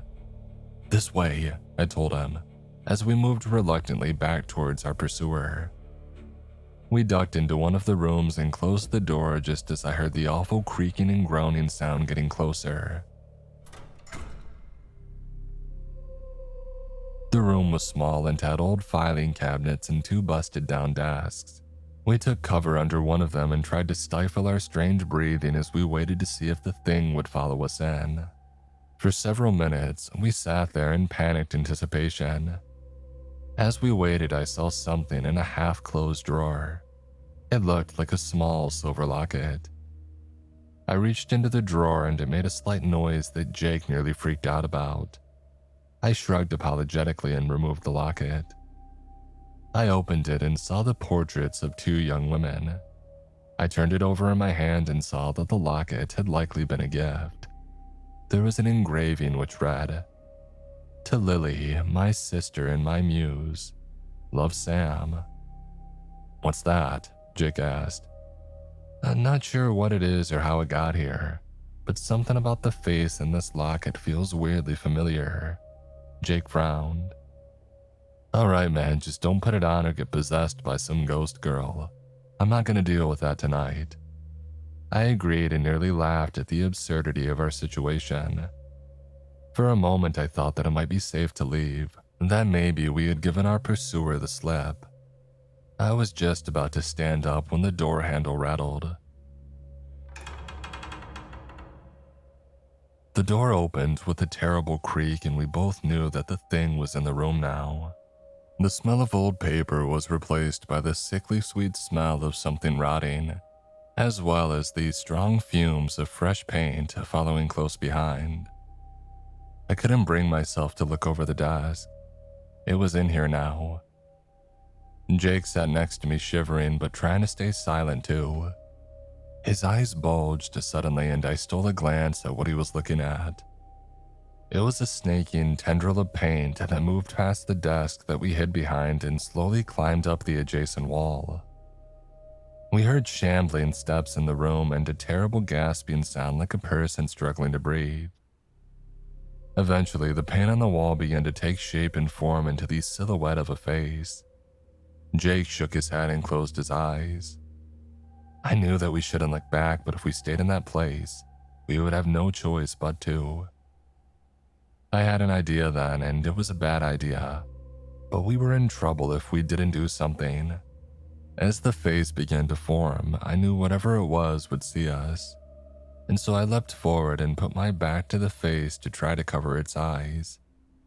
My plan would have worked, but I tripped and stumbled, knocking a small stack of papers over in the effort. I held my breath, but I heard the footsteps getting closer again. I knew the thing was too close. I had to do something. I jumped up and shouted, "Nathan, wait!" The figure stopped moving and stood looking at me. In the dim light, I finally saw its features, and it took all my willpower to meet its gaze. It was a person, a middle-aged man, bald and with a thin beard. As for eye color, I couldn't really tell. All that showed were fathomless black pits of swirling ink that looked just like the sentient paint that we had been trying to cover up. Whatever was happening to this place, it seemed to have possessed one of the cleaners, and I had no idea what I was really looking at just then. There was a terrible pause, and I thought that I might have made a mistake. I had a feeling that it would rush me and envelop Jake and me in that terrible paint. But instead, I heard a choking, gasping noise. followed by the figure bending over and retching. In the next moment, torrents of the writhing paint left his body. And then the thing that had once been Nathan looked at me again. It cleared its throat and spoke. You two, more people Mayhew brought to destroy my work. You can't be allowed to live. You can't be allowed to do this. The figure lurched forward and I held up my hands. Wait. We were just hired to clean the place. The thing reached out its arms and snakes of paint began to unfurl and reach out. I thought that we were dead, but I reached for the trinket that I had just found and I held it out. Wait, was this you? Please tell us who we're really speaking to. The thing stared at me for another moment, and then at Jake as he silently rose to look at what was happening. Where did you find that? It rasped. Oddly, the thing's voice softened after seeing the locket. Yes, my name was Samantha Gardner. I used to work here selling paintings that my sister Lily and I would make. The people loved our work, and for a long time this was a joyful place. And then that lecherous man Mayhew bought it and started extorting all the vendors. He started raising our rent for no reason, kicking vendors out who had been here for years, just because they wouldn't kiss his ass. Worst of all was what he did to the female vendors. The terrible face of the puppet Nathan went slack and I heard bones crunching as a fist balled up. I shuddered as I considered the entity's anger. After a while, enough of us got together and tried to get him ousted, but he took things to an extreme. He knew that I wouldn't let it go. He invited me here to talk it over and tried to come to an agreement, and then he killed me. My sister was horrified and she tried to get the police involved, but they couldn't prove anything. Mayhew ensured that it all looked like an accident. I thought that it was over. I was dead, but somehow Lily used her paints to bring me back. I don't know how it worked or how I'm here again, but what I do know is that I'll get that man for what he did to all of us. Hey, ghost man or lady, we only took this as a temp job. Mayhew sucks as far as we're concerned. He didn't tell us about any of this, so do you think if you'd let us go, we could, I don't know, maybe rough him up a bit for you or something? There's no need to hurt us, right? Jake asked. The figure paused for a moment as if considering. There was a brief glimmer of hope, but my heart sank when the figure shook its head. No, I'm sorry. You are too valuable to me as vessels. The others couldn't leave, this one is too broken. I don't need to trust someone who works for Mayhew when I can just wear them. Don't move. It's less painful if you don't resist. The creature staggered towards us again, arms outstretched, the terrible paint bleeding from its mouth. I pulled Jake away as a gout of black paint sprayed out from the thing and nearly covered him. We recovered quickly and burst out of the room, running away as fast as we could. I looked around as we fled and I saw that the walls were covered in more of the paint. It was dripping from the ceiling now like blood from a wound. We rushed back through the main hall and witnessed a horrifying sight. The walls were lined with more of the black paint. In each surface, the faces of the dead writhed in different states of decay. The sentient paint surged and writhed over everything, like a canvas of lost souls. We had to get out, but we knew that thing was still after us. I had another idea and it was a bad one, but we didn't have any options. Jake, do you have your lighter? I asked him. I mean, yeah man, why? What's the plan? He handed it to me. I considered just how crazy the idea was, but resolved to go through with it when I realized what might happen if we waited. Well, if this is one big painting and the canvas is keeping us in, why not burn our way out? We have gallons of paint thinner in the hall that Mayhew left, and a light source. I trailed off and Jake's look of concern changed to a manic and hopeful smile. Oh, it's crazy, dangerous, and stupid. I love it. Let's go. We sprinted back to the front door, ignoring the terrible wailing coming from the images all around us. We got to the front door and saw the drums of paint thinner nearby. "Throw some," I called out to Jake. We doused the door with paint thinner, splashing it everywhere since his eyes were closed and he didn't want to look at the terrible faces that screamed back at him. "All right, back up," I shouted to him, and he stumbled back a few steps. I opened the lighter, struck a flame, and crossed my fingers. I threw the lighter, and after a moment, there was a burst of light as a small fireball flared into life. The stench of burning paint and charred wood was horrible. The faces melted away, then the paint, then parts of the door as the fire spread quickly from surface to surface. "Now we just have to get out of the burning building," I laughed as we saw the smoldering door. Suddenly, a terrible wail echoed through the hall as we saw the twisting form of Nathan being carried aloft by a small wave of living paint. The puppet thing spoke in the enraged voice of the slain painter. You pathetic, monstrous savages. What have you done? My work, my life. You will burn it all down.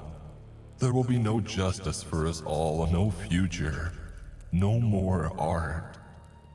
I almost felt bad for the rambling specter, until the horrible face contorted in a rictus of hatred and the thing shrieked and charged at us. We had to go. I looked to Jake and he nodded. We both leapt at the burning door, feet outstretched in a synchronized kick.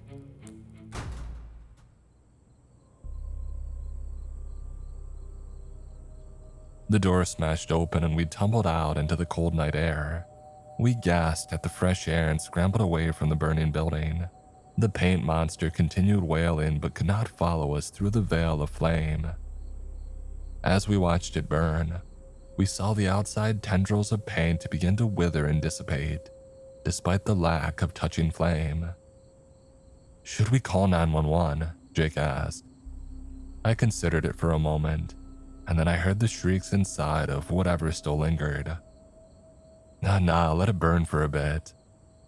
We sat and watched the inferno for a while before we heard a car approaching and saw that it was Mr. Mayhew. He jumped out of his car and his face was pale. No, my building. What happened?" He stomped over to us angrily and Jake looked ready to engage, but I held a hand out to stop him and I spoke first. "So, I think a few details were omitted about this project, but I'm guessing we were not supposed to find out before we got turned into demonic meat puppets by the ghost of an artist that you murdered." Mayhew looked shocked that I just said it out loud. I followed it up and pressed. "And you thought that we would die in there like the others? What was the insurance policy that you had for Roger and Nathan? Was it a lot? How much was ours? Hopefully it was on par with whatever you'll get for this place burning down." I flashed a sarcastic smile and he fumed. Mayhew looked indignant and started to respond. "Oh no, it's not like that. The job needed to be done to keep me." He stopped and corrected quickly. "To keep the business safe. All the money just helped cover the expenses. It's not my fault they couldn't listen and stay safe." At that point, Jake was done with words, and just as Mayhew was looking smug at his own sense of superiority, Jake punched him hard in the face. The big man staggered and fell down. Jake was about to follow up, but I held him back when I saw that Mayhew had drawn a gun on us. He looked up at Jake with a bloody nose and hatred burning in his eyes. "I ought to kill you for that. But first responders are probably on the way and it wouldn't look good for the public. Plus, I think the fire may have contained it. I never thought to try it before since I couldn't be sure. I didn't want to let it out. But I think that it's gone." He looked around and smiled. "So I'll let y'all leave, but if you so much as say anything about this, I swear that I will." I interjected, pulling Jake away from jumping at the man again. Yeah, we won't. Go to hell." I pulled Jake away and took a few steps back from Mayhew, who huffed and put his gun away. He mumbled something about lawyers and got back in his car. "We just gonna let this murderer get away like that?" Jake said indignantly. I felt an odd tingling in my pocket and I removed the silver locket. I looked at it and smiled. No, it's fine, he can leave, but he won't be escaping justice this time. And Jake looked confused as I bent down to collect a small scrap of paper that lay by his feet. I wrapped the paper around the small locket and felt a disturbing sense of energy. I broke into a run and moved quickly to sidle up to the Oldsmobile as Mayhew was departing. I slipped the small fragment of paper into the seam of his trunk right before the car sped off. Jake ran up looking confused. "What was that?" he asked. I held up a hand and pointed to Mayhew as he drove away. I watched with a smile as lines of black paint started emerging from his trunk. Jake saw it too and his eyes went wide. "Oh wow man, that's gonna be a fun reunion." I nodded my head silently. And Jake and I waited for a bit and then turned back to the van as we heard a crashing sound in the distance, followed by gunshots and a scream. "And do you think we could get proper jobs as painters, just to try it out?" Jake shrugged and chuckled. "Nah, something else next. Painting sucks."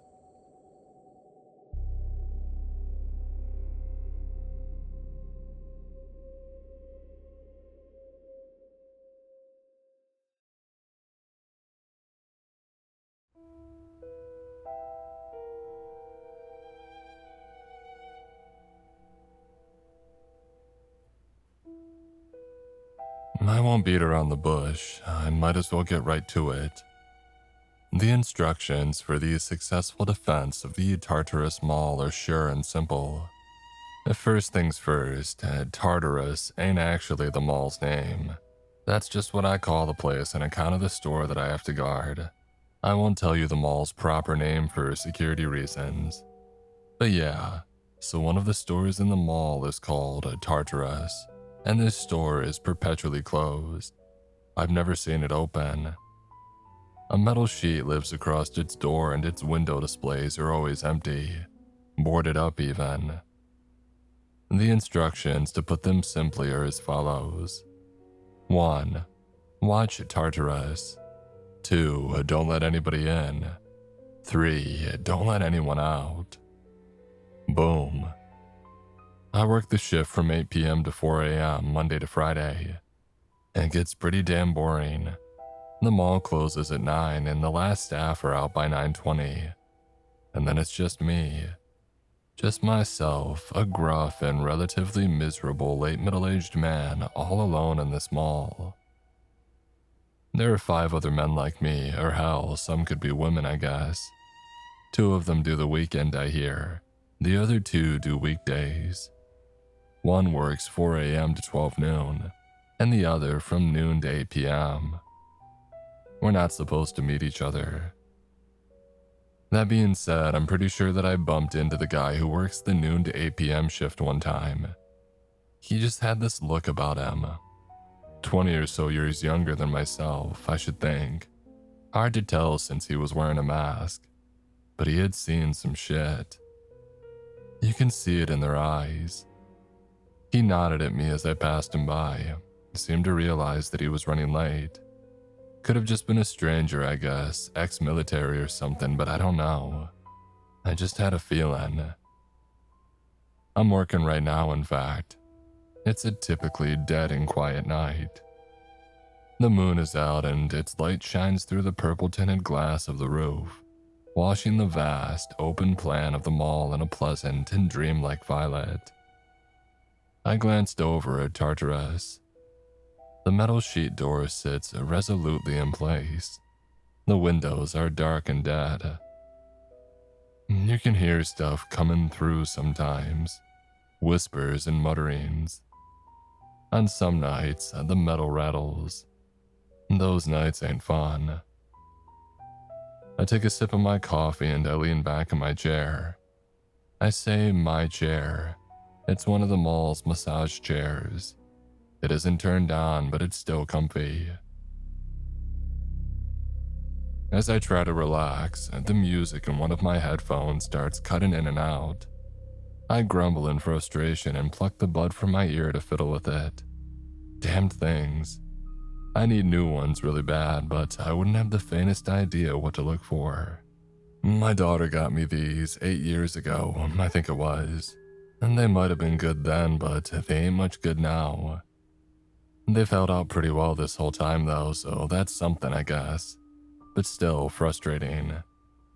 I'm listening to Jolene tonight, or while I'm trying to.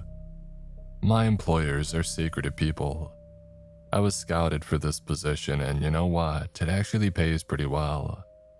I've been doing this stint for 5 years now and only felt the need to ask for a pay raise once in all that time. And they gave it to me, no question. I suppose that I could ask for another, but I don't want to push my luck. The money is decent, and for what? Watching a damn closed up store in an empty mall. Keep some secrets. And occasionally do what needs to be done.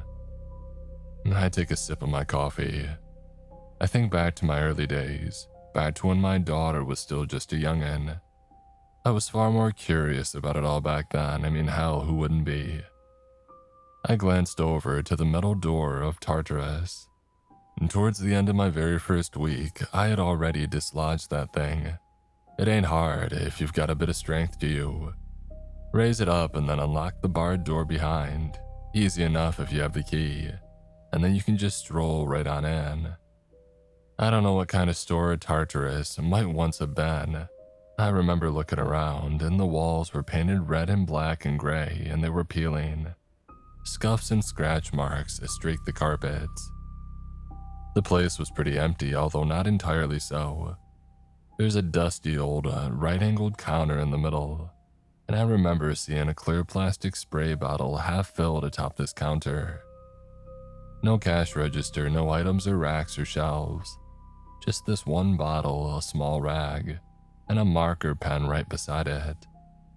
The bottle was labeled bleach. In the far corners of the store, which by the way appeared ever so slightly further and wider than one would expect, in these far corners were a collection of eerie mannequins, all faceless, leaned and stacked against each other in various sizes, all faceless and all stripped of clothing. As some of the mannequins had stuff written across their faces, I remember walking up to them, walking past and taking a closer look. Upon the closest was written, Jaden R. Curious. On the next was written, Charlotte R. And then on the third, a little further along, Zach S. I couldn't make sense of it back then. I remember puzzling over the names and I counted 5 different initials in total, RSNT and SL. There were 7 mannequins with names attached to R, 4 attached to S, 2 marked with an N and 2 marked with a T, and only a single mannequin labeled with an SL.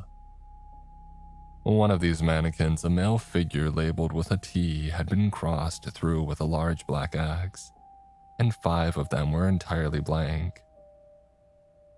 I found a storeroom near the back filled with dozens more. What the hell is this place?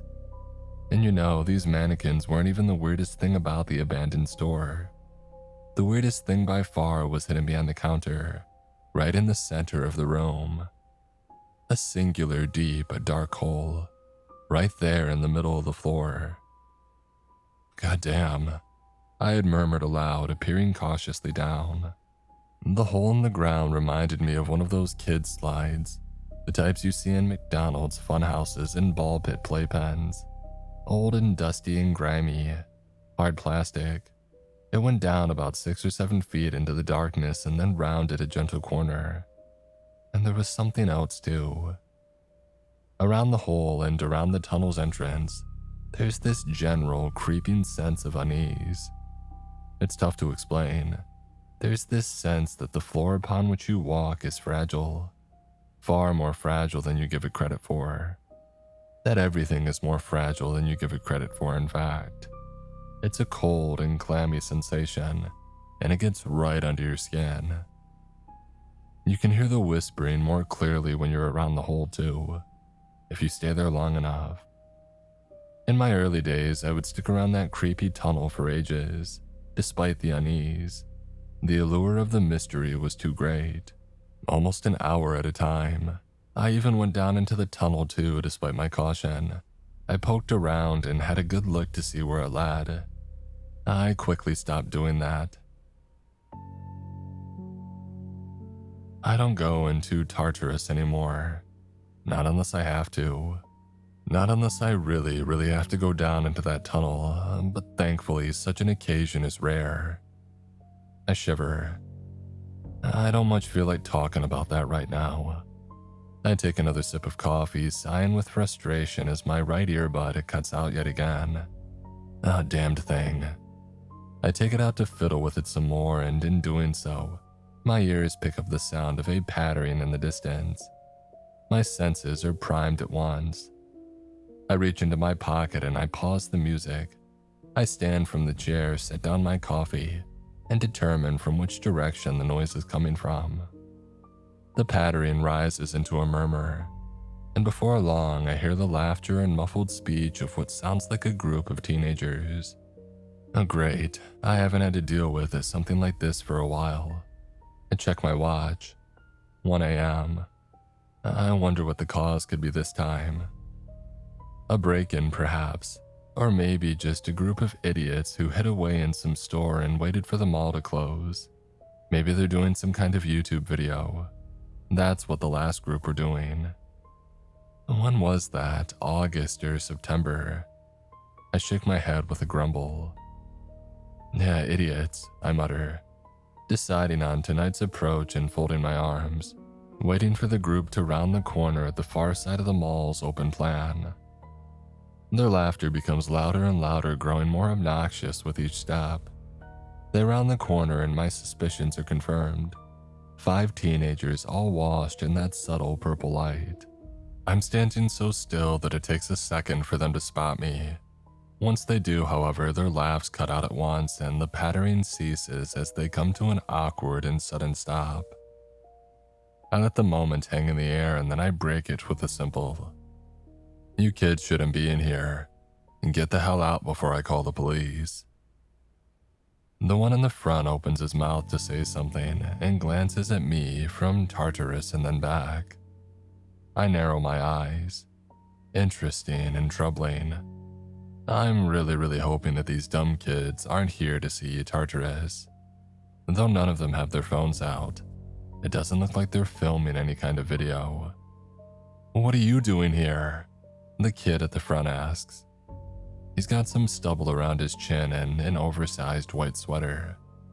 I can sense the general anxiety of the group, but this guy, he seems bolder than the others. "What the hell kind of question is that? I work here, get out. Don't make me ask you again. You're not wearing any kind of uniform, and what kind of security guard hangs out right in the middle of the mall?" The sweater takes a step forwards and again glances from me to Tartarus, less subtly this time. "Dude, no way. Was Rex telling the truth?" One of the girls of the group mutters to the boy beside her. She looks between me and the accursed store. "You're trespassing," I reiterate, raising my voice. "Just go, for God's sake. Leave by whatever way you came in and leave me to listen to my crappy music." The group's other girl, one whose sweaters laughed, looks up at me. "Why would you want to listen to crappy music?" she asks. I push some air out through my nose. "Oh God, it's not the music so much as the headphones.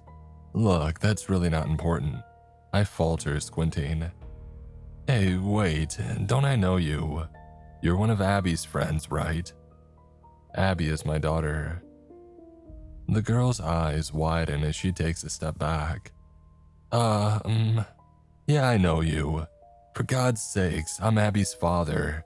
You're Maddie or Riley or something like that."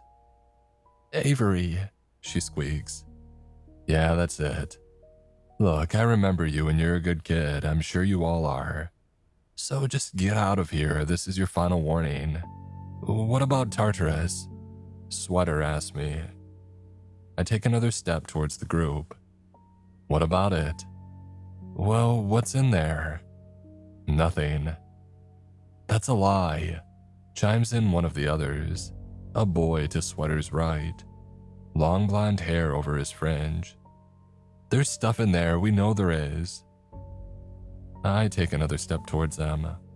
Kids these days so reckless.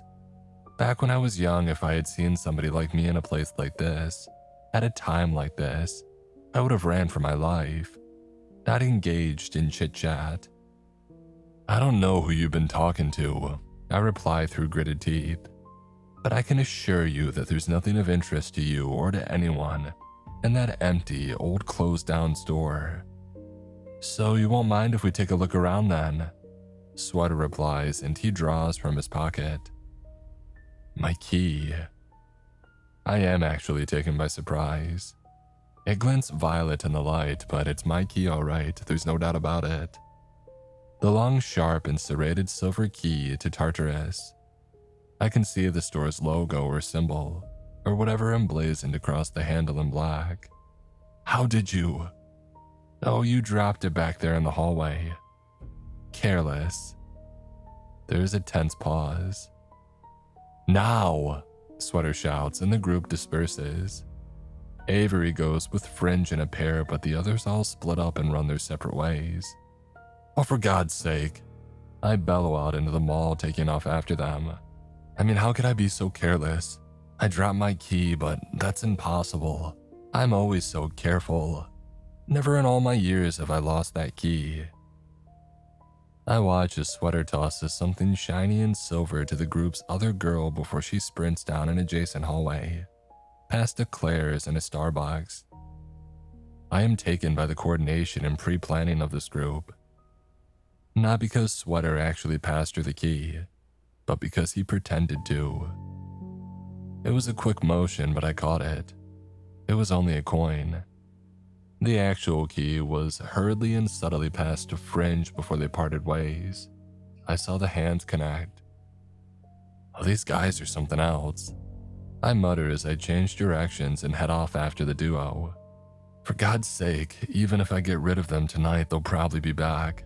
I might have to bring out the big guns to scare these ones away. I race past the mall fountain, a white and marble thing with a life-sized horse carved as its central feature. It doesn't take me long to catch up to them. I may be old, but I'm sprier than I look. Hey, not so fast, I call out, reaching out and grabbing the scruff of Fringe's jacket. He lets out a yelp and skids. Avery carries on a little further before stopping herself to look back at us. She puts her hands to her mouth. Wait, Liam!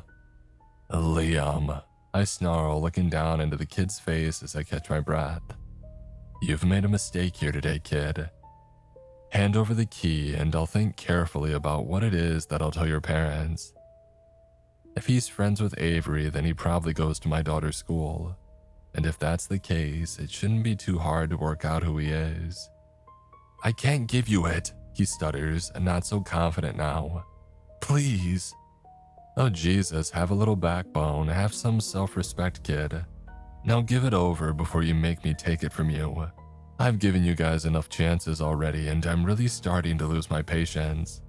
Well, I can't give it to you because it's not mine to give. It's mine. No, sir, it isn't. It's Rex's. I pause. Rex? Who the hell is Rex and what are you talking about? Oh, it's Bryce's brother. Bryce? You know, the boy in the white sweater. Oh, don't lie to me, kid. I know a Tartarus key when I see one. And then it hits me.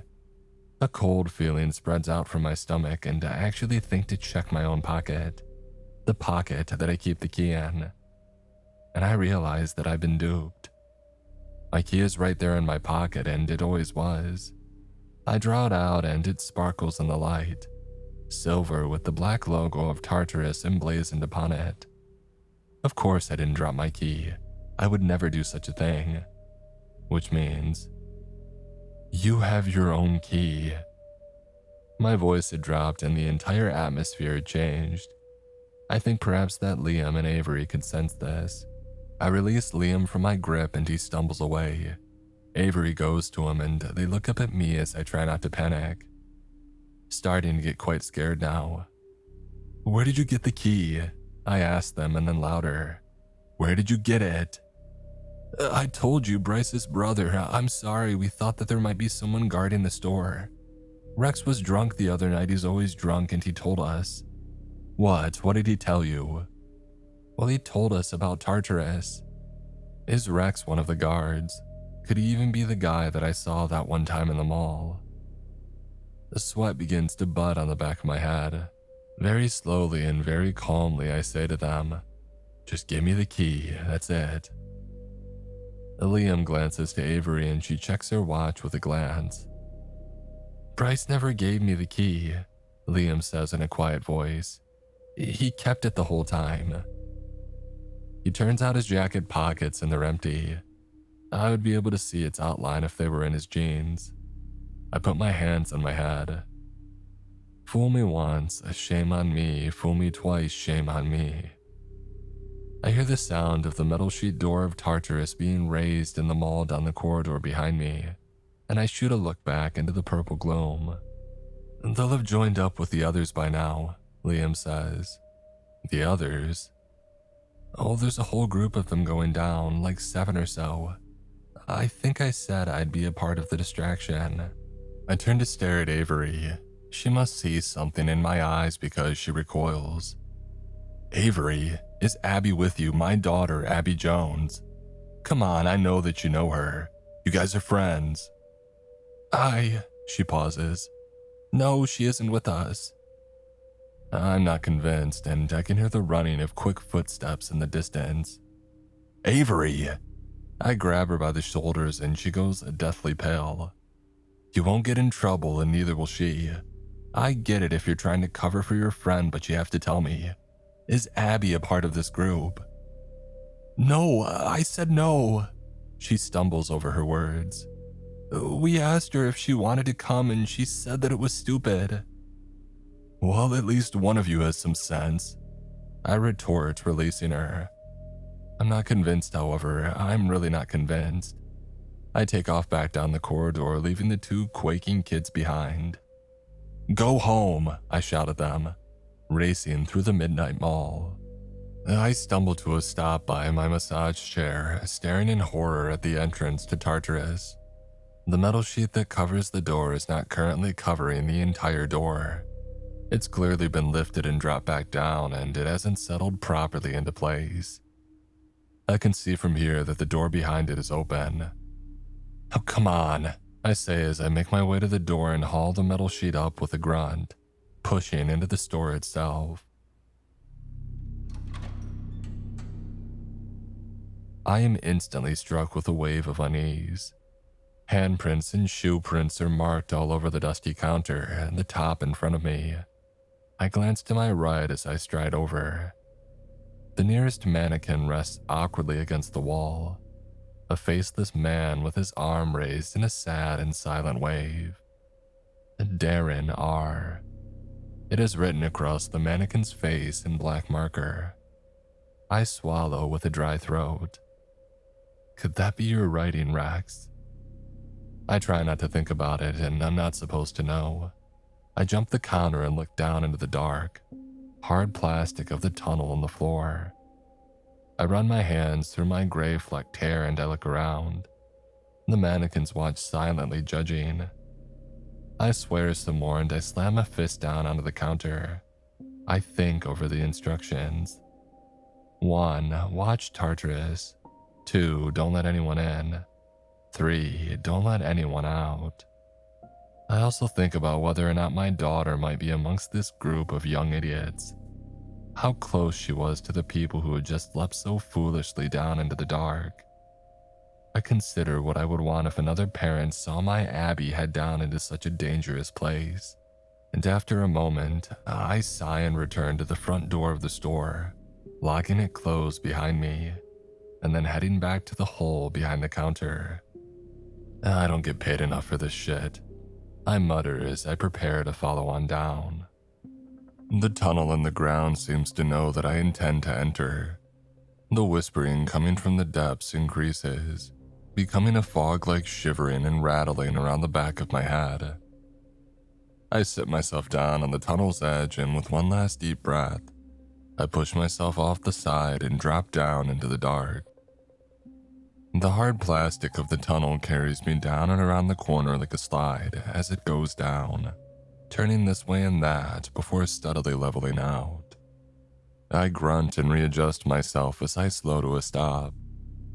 The tunnel is rather claustrophobic, but it's fine. I've been down here before.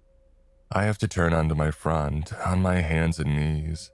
I do so and I crawl forward for about 2 minutes or so before rounding one last corner. Ahead of me at the end of the tunnel is a narrow pinprick of pale purple light, the same shade to the light in the mall upstairs. I mutter to myself, pushing down the fear, and I continue my crawling, knees aching as I do so. You gotta be careful, Matthew, I think to myself, chiding myself for being so careless. Can't let this sort of thing happen again. This was too many kids by far. The purple light at the end of the tunnel grows a little brighter. The view into the world beyond becomes clear. I can't hear any of the teenagers, I realize, which is not a good sign. Not a good sign at all. My heart is pounding. I'm not supposed to be down here. No one is supposed to be down here. And yet, here we are. Oh, pull yourself together, I think. Let's get this over with. Abby might be down here. Despite what Avery said, she might be down here with her friends. And I clamber out from the tunnel's exit and into the place that lies beyond. Beyond and beneath. I stand in a room with blue-green peeling walls, scuffed floors. It kind of looks like the Tartarus store, only with a different color scheme. And there are no mannequins. No creepy-ass mannequins with names and initials written all over their faces. The windows ahead are not boarded up, and there is no metal sheet over the door that leads out. I glance behind me. And the tunnel does not go down into the floor, of course. It instead carries on in a straight line and disappears through the back wall.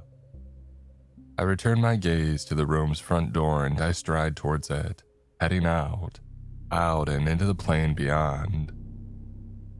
And goosebumps shiver up my skin as I step through the door and I look around, reminding myself of the layout. I stand in a mirror reflection of the mall upstairs. It changes and warps the further from the tunnel's exit that you go. But here, for now, I stand more or less in the center of a copy of the mall. A copy with a few key differences, of course. As always, there is that faint, almost imperceptible music. Orchestral, sad but beautiful. You have to strain to hear it, but it's there. It's always there. It sounds like it's always on the verge of a crescendo that never comes. My surroundings and I are bathed in that same purple light, but there is no moon on this side. No stars are visible through the glass above. There is only pitch black. It isn't clear where the light comes from exactly. It just seems to hang in the air. I turn around. The Tartarus store stands behind me, though it isn't called Tartarus on this side. It's called Gaia. And while the windows are empty and free from displays of any kind, they are not boarded up. There is no metal sheet that I had to lift to get out. The door is unlocked and easily accessible. While at first glance the surrounding stores seem familiar and plain, close inspection of each reveals that they are anything but. There is no English used down here. The letters might appear to be recognizable if you skim your eyes past them, but the storefronts are covered in no native language of mine. It's nothing but strange symbols and unusual lines and shapes. My footsteps echo as I walk the length of the mall's central hallway, closer to the fountain and the statue upon it. It's not a horse on this side. It's an enormous, coiled snake. White marble, lidless and staring eyes. And sitting atop of it, I jump in shock and swear to myself under my breath. He's often lurking around down here, but he's never in the same place. And he's a frightful thing too, to put it lightly. "Hello, Minos," comes the voice of the figure sat upon the snake's head, like a hiss almost. The voice is smooth and unsettling. "Good evening, Typhon," I reply steadily, composing myself and looking up at him. "You're looking handsome tonight." And Typhon has tonight chosen the form of myself. Sitting up on the top of the snake is a copy of me, though as with them all, the copy is twisted. His copy of me is pure white, and when I say that, I mean everything.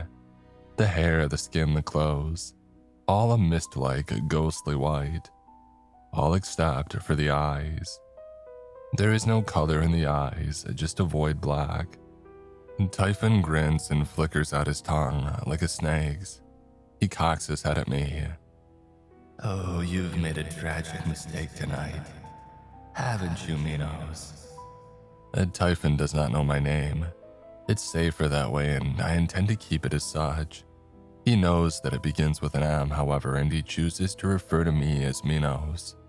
A mistake, sure. I don't intend for it to be tragic, though. We all make mistakes. "Oh, so more than others," he replies, licking his teeth. He doesn't blink. There's a pause. "Well, I'd best be looking for them then," I say, doing my best to sound casual. "I imagine you saw where they all went." "I did. I saw where they went."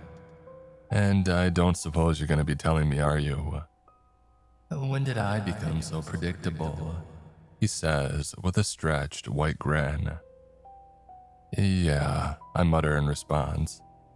"All right, I'll be seeing you then." I start walking around the statue of the snake on its fountain. I watch in the side of my eye as Typhon creeps like a lizard across the statue's head. "Have you thought some more about the offer that I made you, Minos?" Typhon asked, his voice dropping and the hiss in his throat becoming more prominent. "It'll save you a great deal of trouble a little further down the line." "I doubt that," I reply, looking directly ahead and leaving the statue of the snake behind me. And as before, my answer is no. "Well, the offer stands. I do hope you change your mind." I hear the sound of Typhon scuttling down the marble of the statue. I shoot a quick glance over my shoulder, but he's already vanished. And when I'm sure that he's gone, I breathe just a little easier. It may not seem like it, but Typhon scares me more than most down here. And he was in a good mood tonight. I continue on along my way, aware that the clock is ticking, ears straining for any hint of the group, listening intently for any clattering, speaking, or screaming to accompany that faint music. I think hard. The kid in the oversized white sweater, the ringleader of this little group. What was it that the duo upstairs had said his name was? Bryce. And Bryce's older brother is a guy named Rex, a nighttime alcoholic by their accounts, and the owner of the key that Bryce had used to get them all down here. Oh, this troubles me greatly. Ignorance is bliss, and I know more now than I had wanted to. So Rex is likely one of my mysterious colleagues, another of the shift workers, the tragic guardians of Tartarus. It fits, given the existence of the R initial scrawled across many of the mannequins upstairs. And this colleague of mine has supposedly been careless with his key. Idiot, I mutter, though my heart goes out to him. And now his brother is down here in the depths, maybe with Abby. I increase my pace. If I had heard stories about this place from an older brother through drunk ramblings, I guess, where would I want to go first if I was some stupid kid?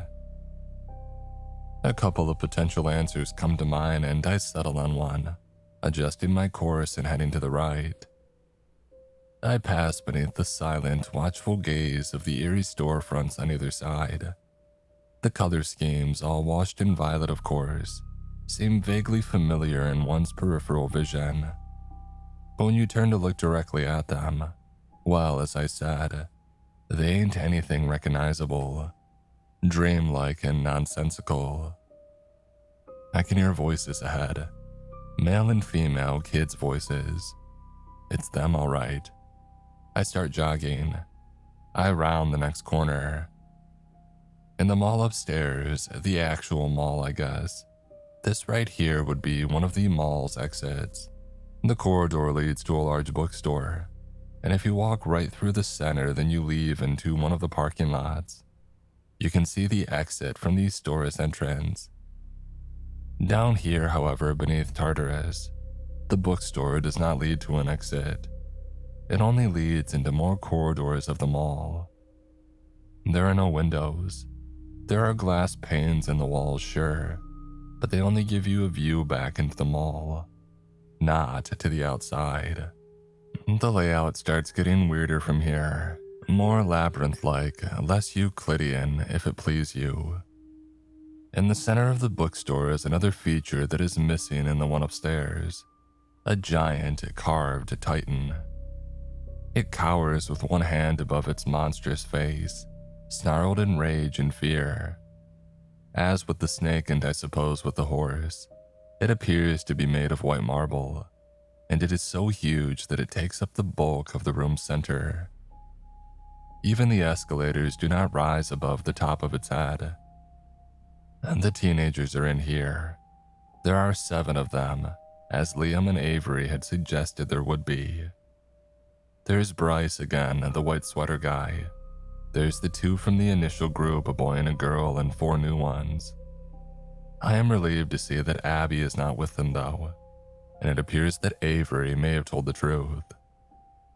It does concern me though what Bryce might have told Abby about this place, about Tartarus and whether she would have believed any of it. And if she did, whether she connected any of it to myself. Upon my arrival, they all turned to me at once, high off the energy of doing something that you're not supposed to.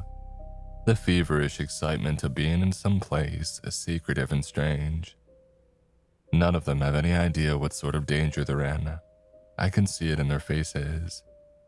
None except for Bryce, maybe. I come to a stop and we regard each other, them and I. Do they know, kid? I ask him after a beat, careful not to use his name. Do they know the danger that you put them all in tonight? I look them over. And don't use each other's names. If you call each other by your real names down here, you might not get back up. There are creatures down here that are always listening. Oh, what's he talking about, Bryce? One of the girls asks him, the excitement faltering in her demeanor. Oh, for God's sake, I bellow, striding forward. They back up against the base of the statue of the Titan. What did I just say? What the hell is wrong with teenagers? Why are you all so thoughtless? I jab a finger into the girl's face. I appreciate that she's just a girl and I'm a grown man, and the gesture must come across as quite frightening, but frankly, I don't care. My priority is getting them all out of here. I said no names. No names. Do not use my name if you happen to know it. Do not use your friends' names, or else you might just get stuck down here forever. I grab Bryce's collar and I swing him around, throwing him a little ways towards the bookstore's entrance, back towards the mall corridor the way we came. You put your friends in danger tonight, I tell him. Now you can think of a way to apologize to them as we head back to the entrance. Oh, screw off, old man, Bryce replies, snarling at me. Bryce, murmurs the girl behind me in shock. I spin around. If I have to tell you one more time, hey, leave her alone, Bryce shouts. We're not gonna go with you. We all knew the risks coming down here, and we're not leaving until we've completed our mission. What the hell are you talking about, kid? I reply, exasperated. Why are you so intent on being down here? Just let me do my job, for Christ's sake. I'm getting real tired of this shit. Why are you so stubborn? This isn't the place for some dumb teenage urban exploring. We're not urban exploring, you old miserable man, Bryce replies, folding his arms and fuming. My brother gets sicker every day. I won't say his name, but you know who I mean. He's worked at the mall for so long, I don't know why he doesn't just quit already. The contracts last 3 years, I murmur. He can quit at the end of every 3-year period if he wanted to. Well then why doesn't he? Why does he put himself through it again and again and again? And what the hell even is this place? He put his head in his arms and then throws them out wide. It's all real, it's all real. I thought that it was drugs. I thought that my brother might be wasting away in some crack den. But the more that I researched, the more I stalked and watched. It's all real. Tartarus. He pauses, gathering himself. My friends came down here with me voluntarily. They trust me because I trust them. There's a murmur of determined agreement from behind me, from the little gathering. Bryce's eyes flash. And if it's all real, then that means that Typhon is real, and that it's his fault. It's all his fault. The air in the corners of my vision begin to shimmer slightly. A book on a nearby table stand starts to shake.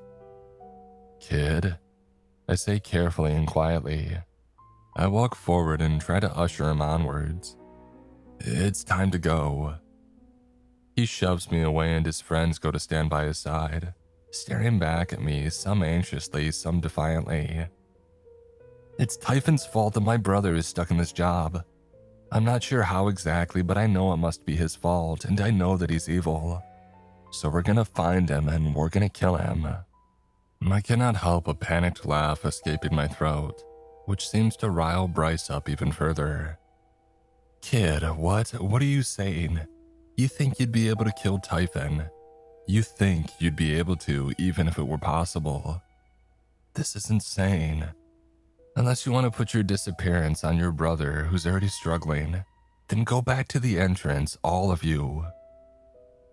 A voice from above cuts through our clamor like ice. It is a disconnected fragment of a sentence, chilling in its lack of context. The voice is neither male nor female, raspy and cold. Hissing in bouts of fiery spouts, the big one shouts. I know what I'll see before even looking up. It's one of Typhon's playthings. We're steadily running out of time here. The eyes of the kids before me go wide with terror as they look up to the ceiling. I crane my neck unenthusiastically.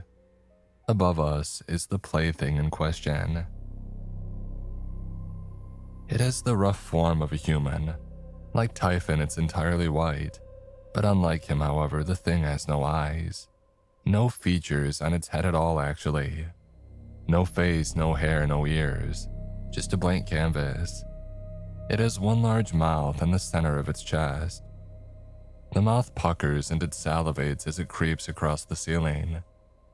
It moves tentatively but surely, like a spider. It has no legs, but instead, it boasts 6 arms. 2 from where you would expect. 2 from the joints where its legs should be. And 2 from its hips. It's an abomination. And abominations are aplenty down here. What the hell is that? The boy to Bryce's right asks. The boy from upstairs, adorned in a blue hoodie. That is our cue to leave, I reply, pushing them towards the entrance. Is this all of you? There's nobody else, just you 7. Most of them are stricken by the monster overhead, but 2 of them nod at me in response. Games. hisses the creature. I would love a game. Love, a lone flower in the cold field.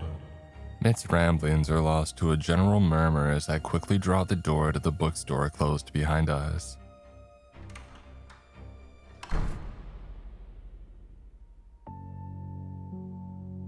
Bryce gathers himself.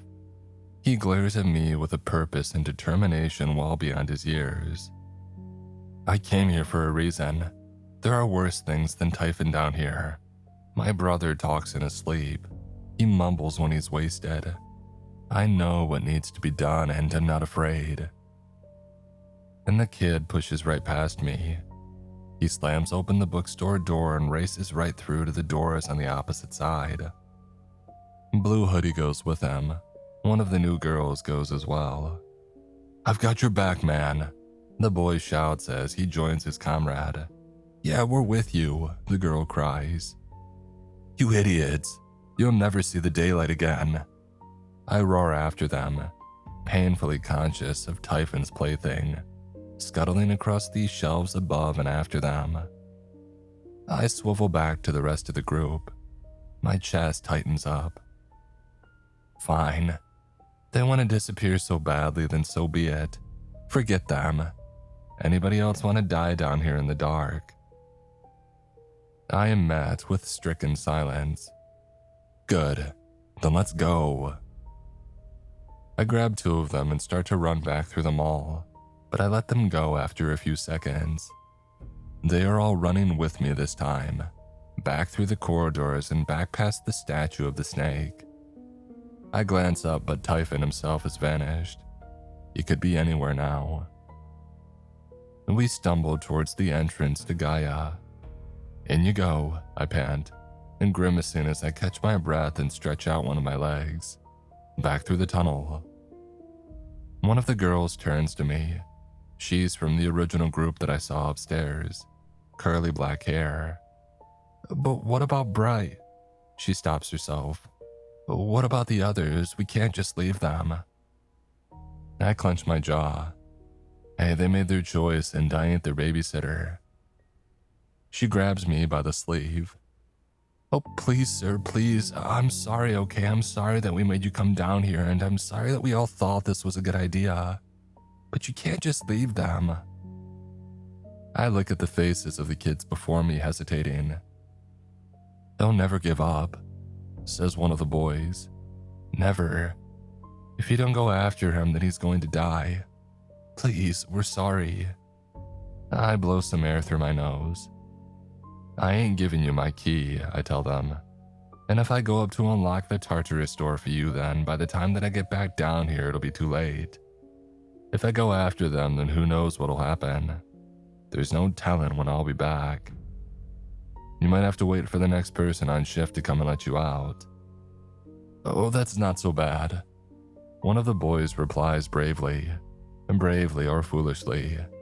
How long would that be? I glance at my watch. 2.5 hours or so. Oh, that's not so bad. Perhaps not, but... I pause. But what? The girl with curly hair replies. But whoever comes to let you out will be bound to the rules, just like myself. Watch Tartarus. Don't let anybody in. Don't let anyone out. But there's no telling whether or not they would actually let you out. I finish simply. We're not supposed to let anybody out, and the longer that you stay in Tartarus in the realm below, the worse that it gets. There's a long silence and the kids look at each other. An unspoken agreement passes between them.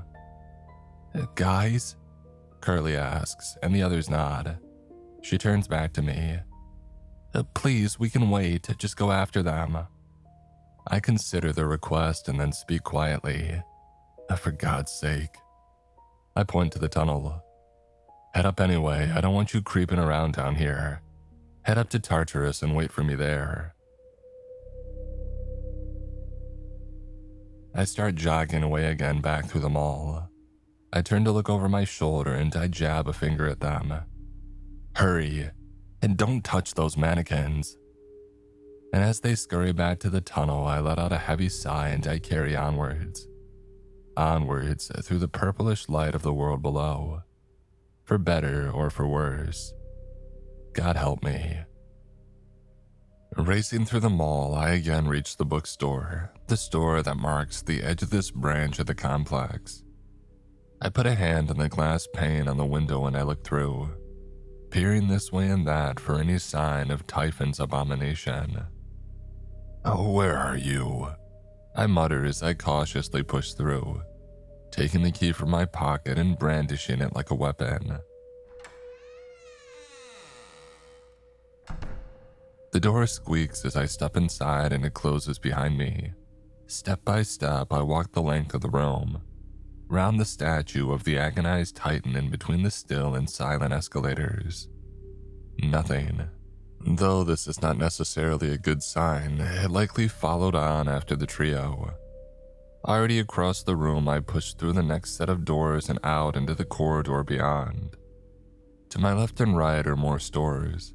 Endless, bleary, and unidentifiable stores. I look down to my watch and a sharp chord is played in the distant orchestra. I wonder if perhaps I'm wasting my time. These kids have brought this fate upon themselves after all. I notice a trash can knocked to the ground. There's no trash inside of it, of course, but a decent indicator of where they might have gone nonetheless. I take the corridor beyond it to the left. The pattern on the floor here is covered in subtle, false shadows. It gives the impression that it rises and falls in unusual places, making it difficult to move in a straight line. I think about Rex, about the young man that I saw that one time while starting my shift, about the look in his eyes, my fellow guardian. Bryce is his brother. He might be a little shit, but Rex is a watcher of Tartarus, a gatekeeper like myself, and I'm just not one to leave people behind if I can help it. The stores here stand at weird angles. A bench beside me is longer and thinner at one end than it is at the other. It looks normal when viewed from a certain angle, but from any other it is strange and disturbing. The way ahead branches into 3 paths, and I come to a stop, catching my breath. Which way did they go? As I consider the options, a clear drop of liquid falls in front of my face, splatting quietly against the ground by my feet. I look up, and above me is an abomination. Perched against the ceiling and staring right at me. I mean, it has no eyes, so technically it's not staring at me, but it might as well be. It certainly feels like it is. Its body is angled towards mine and a low hiss reverberates out from its enormous mouth. Quietly and slowly I edge away. "You know where they went, don't you?" I murmur. Now don't get distracted by me now. You just keep going and I'll follow. Follow the yellow brick road. Bricks and stones may shake my bones. I don't want to go to the theater tomorrow. It rambles in a low, wet voice. It licks its teeth and creeps just a little bit closer to me. "No," I warn, heart pounding, reaching into my pocket to grab the key. "Keep going on your way." Which way to the train station? He tells me that we're running out of time. It creeps closer. This one is interested, it would seem. These things can be tricked, though. There is a formula which has varied results, the nonsense that they spout.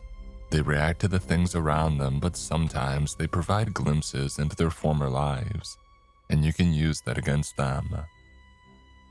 The theater, I begin standing my ground. There's no room on the upper deck.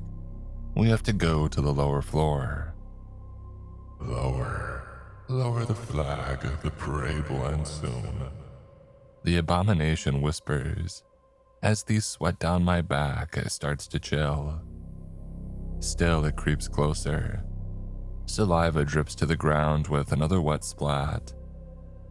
"Lower," I repeat, Lower levels, the end. There are lower levels than this. Oh, lower levels. Lower. The lower levels are worse. There are worse levels below. The lower levels are worse. There are worse levels below. I brandish the key before me and it glints violet in the light. The abomination pauses. There are worse levels below. It repeats. We regard each other for a moment more. The lower levels are worse, and there are worse levels below, and I could send you there. I finish and the abomination is done. With a little hiss, our twisted palaver is done and it turns from me, continuing on along its way, crawling across the ceiling. I check around to see if there are more, and once I'm happy, I follow along after it. It'll have Bryce's scent now, if none of the others. I'm careful to keep a comfortable distance, but I feel sure enough to return my key to my pocket. And glancing around warily as the abomination leads me deeper into the labyrinth. Through corridor after corridor, the sound of hissing grows louder. Through passage after passage, and at last, there they are. Around this final corner stood in the middle of a wide intersection of varyingly sized corridors are my trio. Bryce, Blue Hoodie, and the girl. They stand in the shadow of another marble Titan statue. The ceiling is higher in this section of the mall and the Titan towers up towards it. Its upper chest, head and shoulders are above the mall's next level. It looks like there are more stores above us, but there's no way to reach them. The Titan's fists are balled in rage, an emotion frozen in time. The abominations are creeping their way around almost every visible surface. There must be at least 50 or more. Jesus, I murmur. And Bryce is hurriedly reading through the pages of a small notebook. Blue Hoodie and the girl are standing on either side of him, sweating and anxious, watching the encroaching abominations. Blue Hoodie spots me first and he nudges Bryce. The three of them look over to me and Bryce grimaces, stowing the notebook away in his pocket. "Why are you still following us?" he asks, his voice echoing around the space. I cringe and glance from abomination to abomination.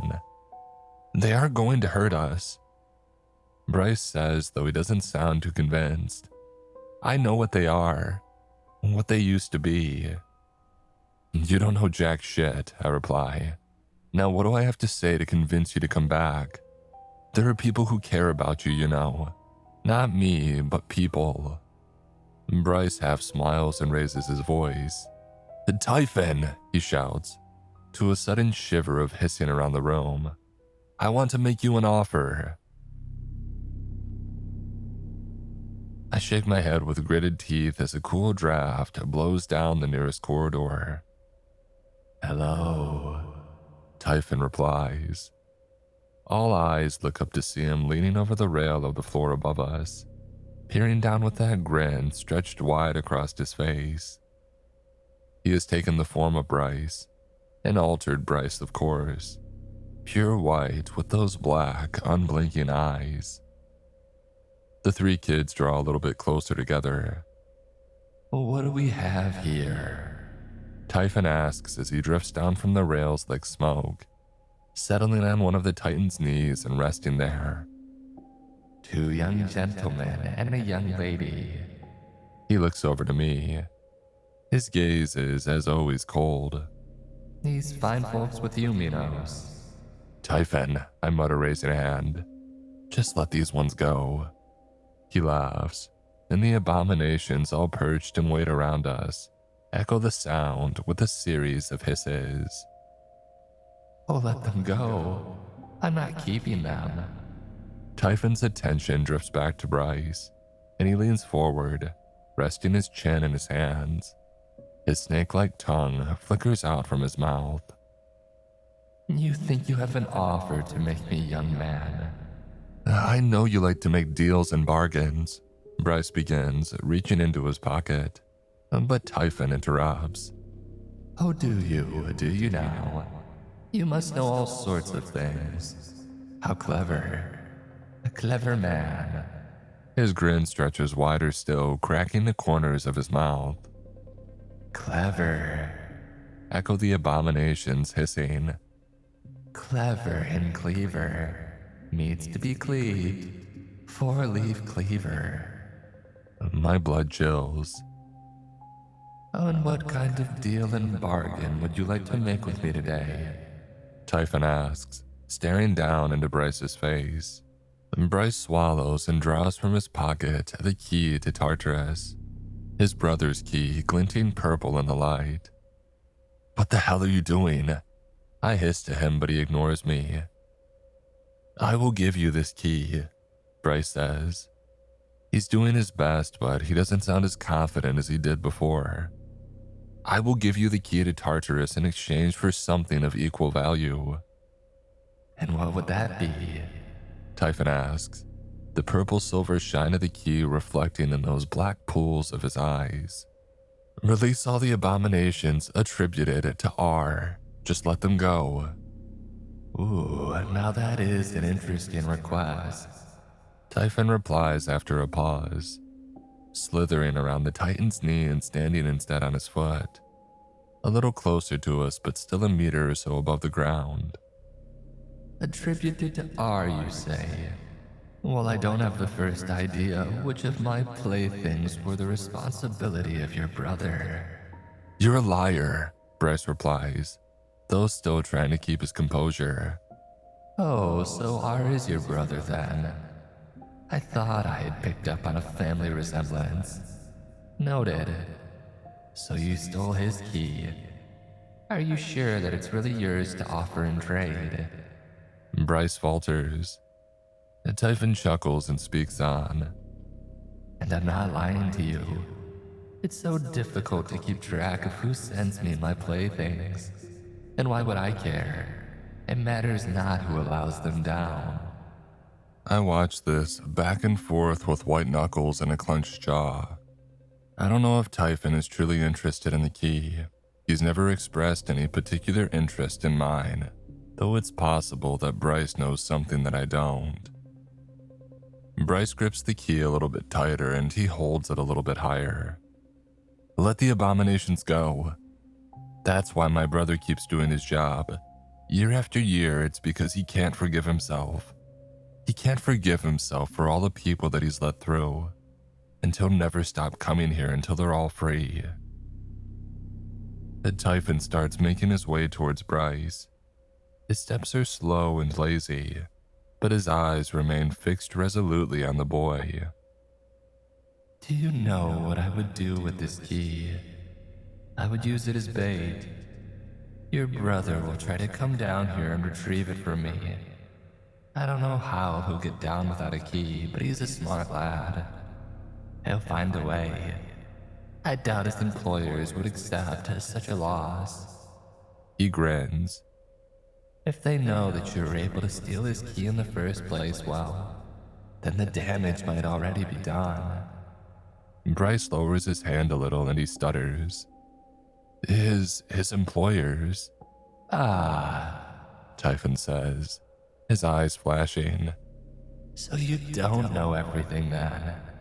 Interesting, so very interesting. He's standing right in front of Bryce now, looking directly into his eyes. Oh, your offer is a fun one, but I don't accept offers made by mortals. Allow me to propose one of my own. Is this Bryce's plan, I wonder? A bargain, and a dangerous one at that. I rack my brains as how to get them out of this. But the next phrase kicks in even as I mull it over. Typhon's attention flickers back to the key. The same violet light shines in the void, and his tongue darts out past his teeth. And in this moment, Bryce suddenly raises his voice. The lower levels are worse. There are worse levels below. There's a rumbling of hissing from around the room, but my stomach drops. That's not going to work on Typhon, kid, I shout at him. You have no idea what you're doing. Enough is enough. But Bryce carries on. He holds the key in the manner that one would hold a cross in the face of a vampire. The lower levels are worse. There are worse levels below. And Typhon is entranced, fixed on the key. He does not move, and I do not believe what I'm seeing. No, surely not. This simple trick, it wouldn't work on Typhon, it couldn't. It barely works on the abominations. The lower levels are worse. There are worse levels below, and I will send you there.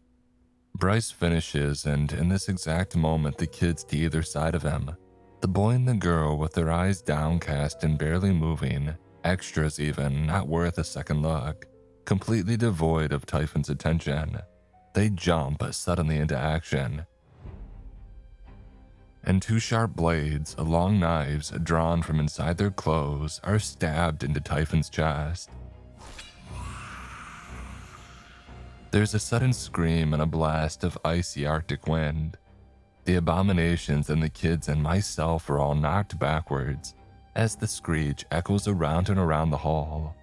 The elbow of the great marble Titan cracks and dust rains down from its joints.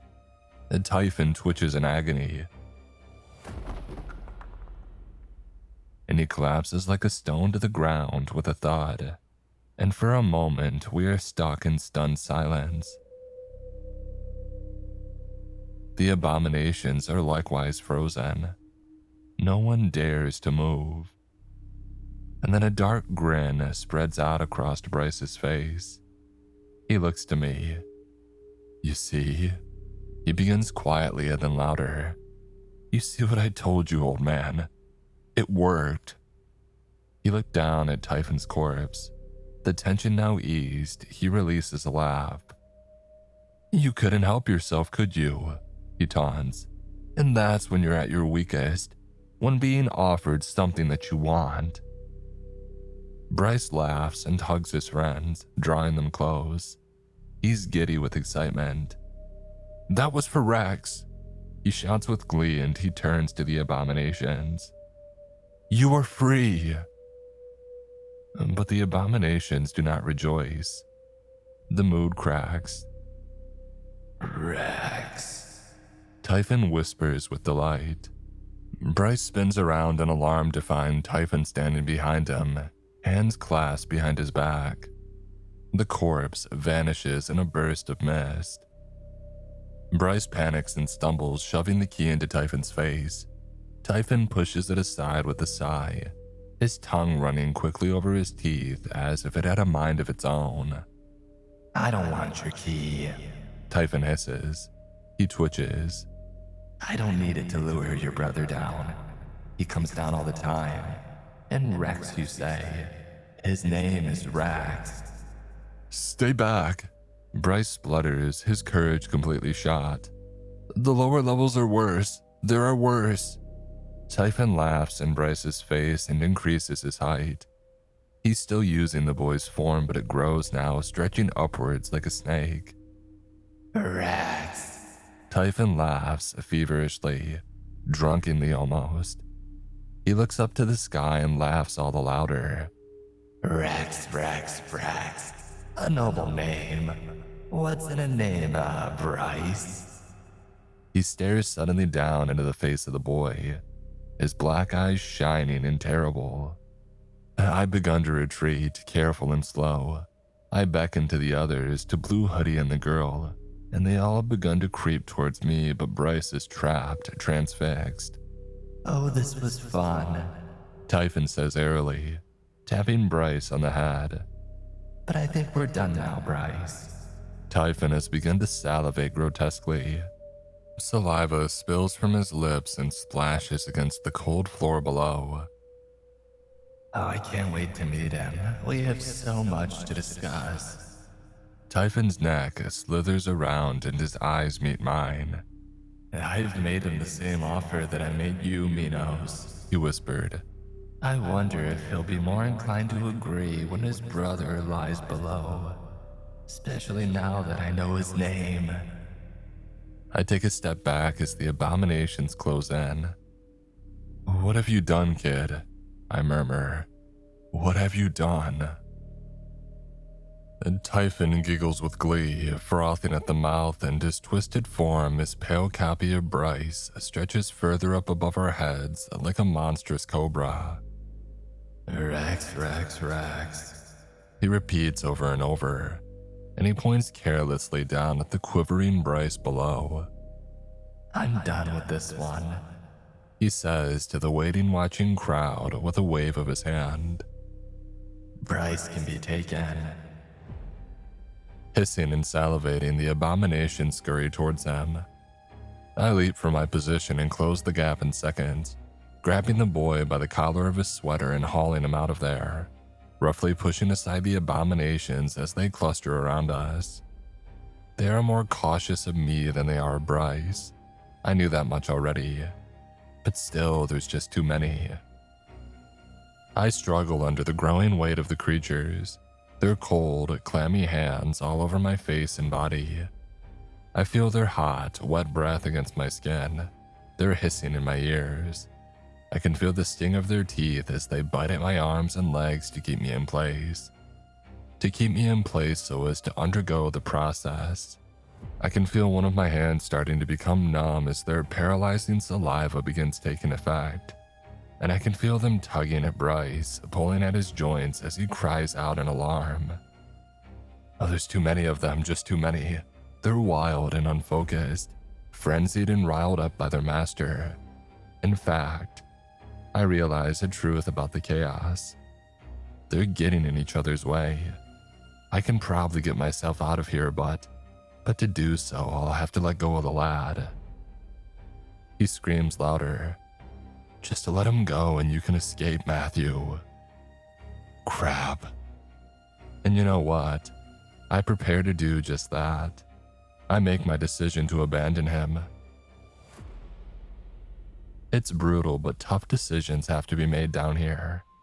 I curse and release my grip, bitterly ready to leave behind the boy for whom I've already risked so much. And in that moment, two voices cry out loud above the clamor.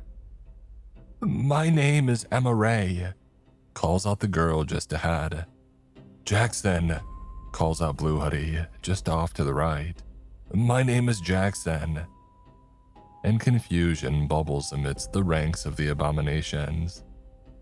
The clustered crowd around me thins as their attention is diverted and displaced. Jackson, and Typhon repeats from up high. Emma Ray. He grins and dismisses them with a wave of his hand. The mass of abominations split. The ones further back go for their new targets, for the boy or for the girl. I swallow a great breath of air as the pressure against me is reduced. I shove away the gaping, gnawing mouth of the abomination on my arm, drawing blood as I do so, and I briefly turn around, reaching back for Bryce and grabbing him and hauling him out of there as fast as I physically can. Jackson swings around his blade. I catch it, flashing in the corner of my eye. Emma Ray does likewise. But they are too far away for me to help them now. There are too many abominations between us. Get back to the corridor, I shout to them, and I glance back. Bryce has an expression of terror and bewilderment frozen across his face. His eyes are wide. One of his arms is bleeding and one is fixed in place, hung awkwardly out from one side, paralyzed by the look of it. He limps, and a quick look down makes it clear that he was struggling to flex the muscles in one of his legs. I stop and stumble and hoist him up into a fireman's carry. No easy feat when one of your hands has basically fallen asleep, and begin barreling my way back to the corridor. On me, kids, I shout, already exhausted and now facing the prospect of running all the way back to the main hall with this teenager on my back. But the kids are in no position to join up with me. I shoulder away one of the screeching abominations, cursing as I feel the teeth from one of their massive mouths crunch into my leg. I stamp right into its throat and it chokes, struggling beneath my boot before it scuttles away. Kids, hisses one of the nearest creatures. Kids today, gone tomorrow. Tomorrow never comes, I mutter quickly in response, backing up and into the corridor. Looking to my right and to my left, I watch as the knives of the two brave children go flashing and slashing. I watch as they're gradually lost beneath the sea of the creatures. Tomorrow never comes, I continue, so lower your expectations. Expectations as salutations. Lower your expectations, lower your levels. There are levels below. The levels below are worse. There are worse levels below. There are worse levels below. The abomination repeats, slinking back a little, though keeping me within pouncing distance. Guys! Bryce screams, writhing on my back. Guys, come back! But they cannot hear him. The hissing rises. Emma Ray's blade comes up above the tide of abominations for the final time, and she is lost beneath the monsters. Jesus, I say, still retreating. Looking over now to the boy in the blue hoodie, to Jackson. I catch flashes of blue amidst the pale skin of the abominations. An abomination steps on the dropped blade with one of its cold hands, and it skids across the floor and away. The creatures have sensed these two kids to be the easier targets and have largely left us alone for now.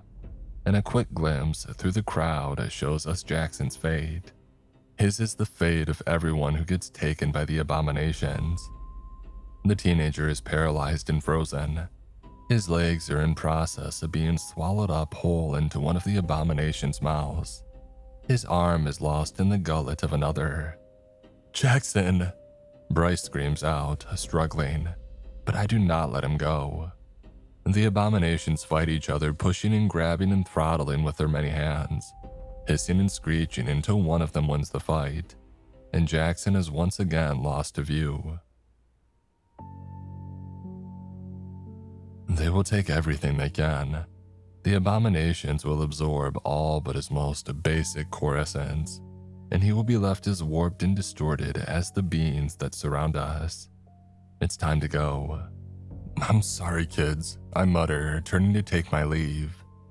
I catch Typhon's eye as I do so, the black eye and the white now ringed with orange and rivers of yellow, like a hot and burning coal.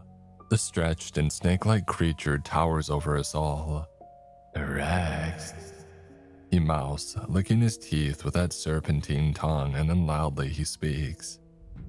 I'll be seeing you again soon, Minos. I'm sure you will, I reply sadly, shoving to the side one of the bolder abominations as I flee the scene. No, Bryce shouts, doing his best to kick me with his working leg. You have to go back, please.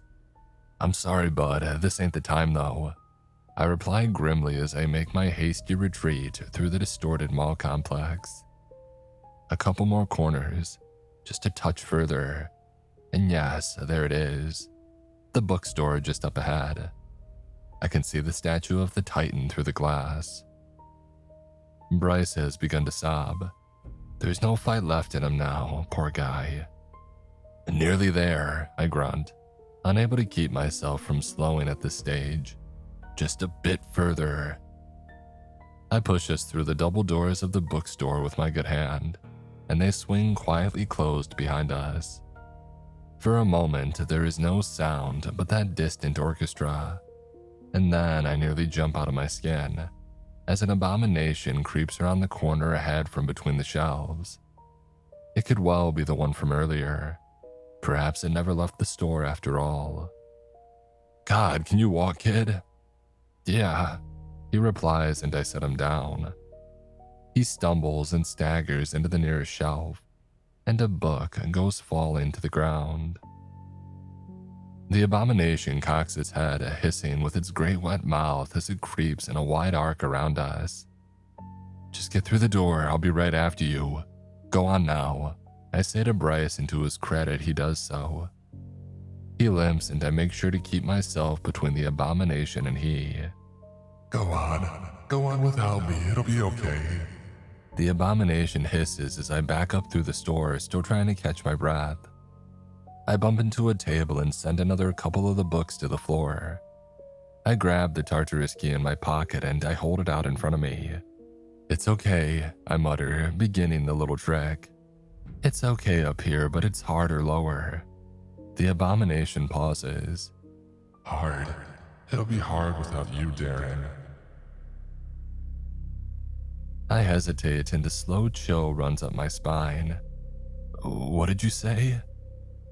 As I mentioned before, the abominations spout nonsense. They react to the things around them, but sometimes they provide glimpses into their former lives. And this too you can use against them. I could hear Bryce behind me breathing hard as he watches our interaction. The abomination hisses at me and it approaches. I raise the key.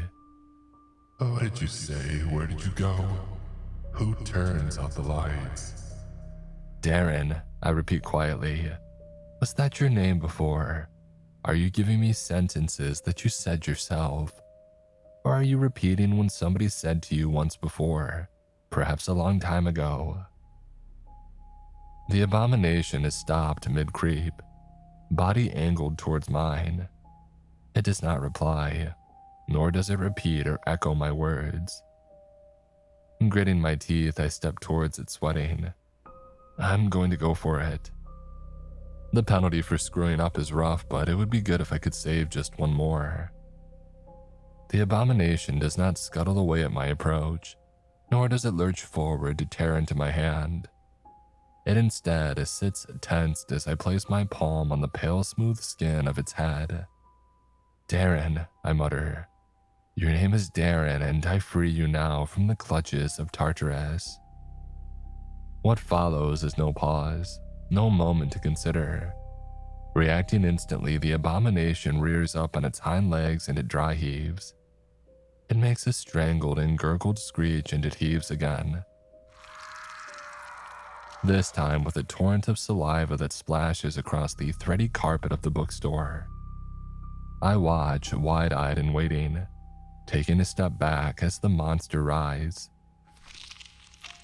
And at last, it convulses violently, and it heaves up an entire person. Naked and soaking wet, a man in his mid-20s by the looks of it. And all that is left behind is an empty skin, a twitching, pale, and crumpled pile of skin, like what a shedding snake might leave behind, if a little larger and with more teeth. I wipe the sweat from my forehead and crouch down, nudging the expelled body. "Darren?" I ask quietly, and the body stirs. "What the hell?" Bryce mutters from behind me. "Oh great, more carrying. Love to carry you guys around." I grumble to myself as I hoist this disgusting, slippery, naked man up into my back. Ugh. Bryce does not seem in the mood for humor, and I don't really blame him. But he and I walk side by side and back through the mall, back past the statue of the coiled snake and towards the entrance to Gaia. The man on my back has begun to stir. It doesn't usually take them this long. "Good," I say as I set him down with a grunt. He slips and staggers to the ground, and I reach out a hand to help him back up. He stares at me and at Bryce, at his surroundings.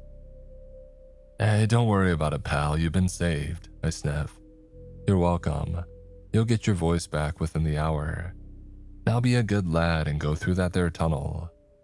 Darren turns to look through the doorway to Gaia, at the long tunnel that burrows into the peeling green-blue wall at the back.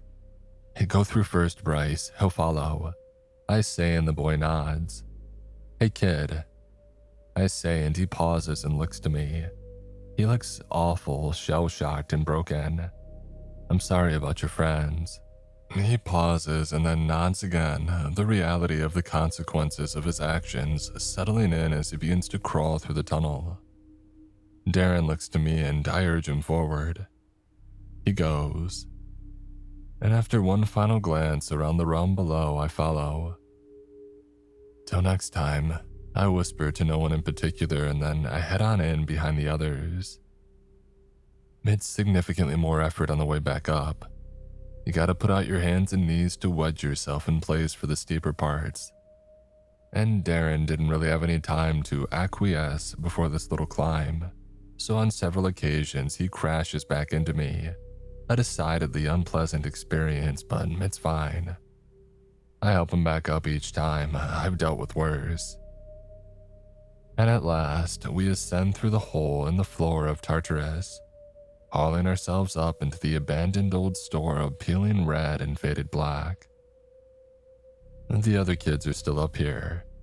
They stare at us in alarm, at the three of us looking exhausted, a new strange and naked man amongst them. Curly steps forward and puts her hand on Bryce's shoulder. "Bryce," she says quietly concerned. "Where are the others, Jackson and Emma Ray?" And Bryce can take it no longer. He breaks. He doubles suddenly over as his body is racked with sobs. He can hardly get the words out as he falls against the nearest wall and collapses to the floor, face in his hands. "It's my fault," he manages through wheezes and gasps. "It's all my fault." "Come on," I urge, gently but firmly as I step between them to unlock the door. "Everyone out," I point to the newcomer. "You too, Darren. There's an open clothes store just across from here. Go grab a shirt and some pants." I watch as the group helps Bryce up and they stumble out into the mall, and I shake my head.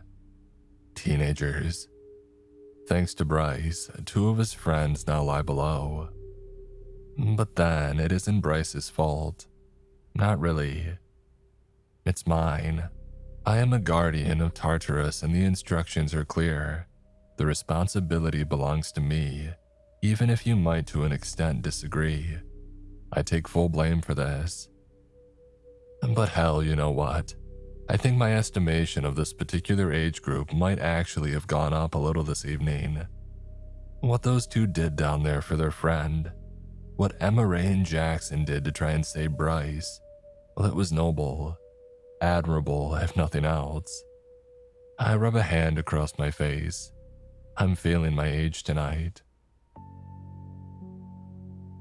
I watch as the teenagers settle onto a nearby bench and doing their best to console Bryce and to work out what had happened. And I watch as Darren stumbled his way towards the clothes store. I turn and regard the room.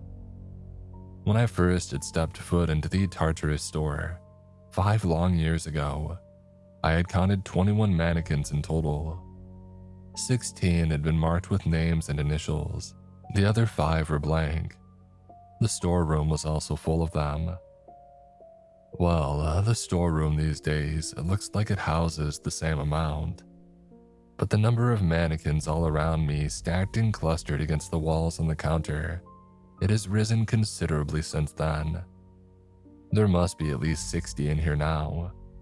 It's a wonder that there's any space for them. The world around me is quiet as I consider this. I can hear the distant murmur of the kids beyond the door, but overall the sound is low. There's no faint and distant orchestra here. It's nice, calming, clear, and refreshing, like drinking cool water after a long and beverage-free drive in the sun. I lick my lips. There's something else that I could do with. Some water. I'll grab some in a minute, but first, I walk to the counter and I pick up the marker uncapping it. On the closest section of the red wallpaper, on a part that can be easily peeled away, I write, "R, your name has been compromised. You cannot venture down into Tartarus from here on out. Typhon knows." I head next to a pair of mannequins leaning against each other in the middle of the floor, a male and a female. On the blank canvas of the male's face, I write the following with a sigh: Jackson M. And on the females, I write Emma Ray M. "I'm sorry, guys," I mutter. "I hope somebody will find you again someday. It might even be myself." And finally, before departing for the night, I head over to the mannequin closest to the door, The one that I first saw on my way in, marked Darren R. I cross out the name and initial with 2 black lines, marking an X shape over the mannequin's face. I cap the pen and I return it to the countertop, glancing at the bottle of bleach and the rag as I do so. Once Rex sees that this soul has been saved, he'll use these things to wipe the mannequin's face back to blank. I hope this goes a little way towards alleviating your burden, man, I mutter, before clenching and unclenching the fingers on my bad hand, encouraging the blood flow to return. I stride out into the mall. The kids are all teary-eyed. Darren stands awkwardly at the side, wearing ill-fitting clothes and unsure of what to do. "Darren," I say, "do you know where you are? Do you know your way home?" The man nods and mumbles something incomprehensible. "You know how long you've been down." He hesitates. "I can't say for sure, pal, but your name's been on that mannequin since Easter. I remember the displays that the mall had set up, so you've been gone for about 10 months or more." He stares at me and I nod to him. "Hey, best of luck, pal, I'll be seeing you." And he nods once more and wanders away. My approach might seem cold, but I've done this before. He'll be alright, don't worry about him. I turn next to the kids. "It's time for you guys to be heading home now too," I say to them gentler than before. "But sir," Curly asks me, stepping forwards, "what about Jackson and Emma Ray?" "Oh, you'll see them again someday, I don't know when. It's rough, I know, and I know that none of you are likely to get much sleep tonight. But you need to be heading back home now." I nod to Bryce. "And make sure your brother gets that key back. Don't ever tell him that you were down here." Curly nods at me reluctantly and she returns to the group. The group of 5. And I watch them leave. They catch up to Darren and they walk with him, looking after him perhaps. I wait to see if Bryce is going to say something. He turns back to me on his way out just once, washed with the others in the purple light through the sky windows, but he remains silent. And after they left my field of vision, I return to Tartarus, and I lock up the front door with a click and I slide the key into my pocket. I haul down the metal sheet with a rattle and I walk back to my car, slumping down with a great, slow sigh. I reach down for my coffee and I take a sip. It's cold now, of course. And so that's that. Lots of open threads, unfortunately, here at my little story's end. Sorry about that. C'est la vie. But I'm still doing my job here in the mall, and I'm trying to do it a little bit better too. Or am I? Jesus. On the whole, yes, I am more vigilant. I'm far more cautious, and nobody's been let in. And nobody's been let out. That being said, however, I have an occasional guest these days. A guest who comes by sometimes during my shifts. It's Bryce, of course. He comes alone and he sits nearby on another one of the massage chairs. I try to shoo him away at first, but you know what he's like. He's a stubborn kid. So I let him sit with me on the condition that he doesn't bother me. Oh, he's suffering, the poor guy. Can't blame him. He's guilt-racked, nightmares and the like. He's wanting to go back down, you know. Back down into Tartarus. But I haven't allowed it. And Bryce wants me to open the door and allow him to return to try and save his friends, but it's like he feels that's his responsibility. I take the fact that he's actually asking me as a sign that he's truly returned Rex's key. That Rex is being more careful with it. Or maybe that Bryce has developed some sort of begrudging respect for me. Perhaps it's both. But Typhon will be growing impatient by now. I know that he's desperate for Rex to return, to welcome my colleague back and to throw open his arms to make the man an offer. an offer to beat the one made by our mysterious employers all those years ago. I shift in my seat. When Typhon's in a bad mood, he can be very unpleasant. Very damned unpleasant indeed.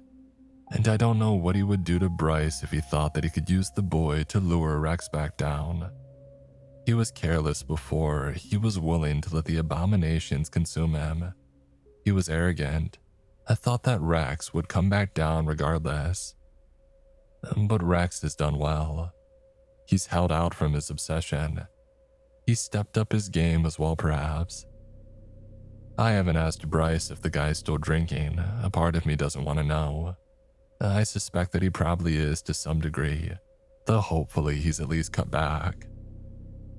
A Typhon won't make the same mistake, and so I cannot allow Bryce back down as badly as he wants to go.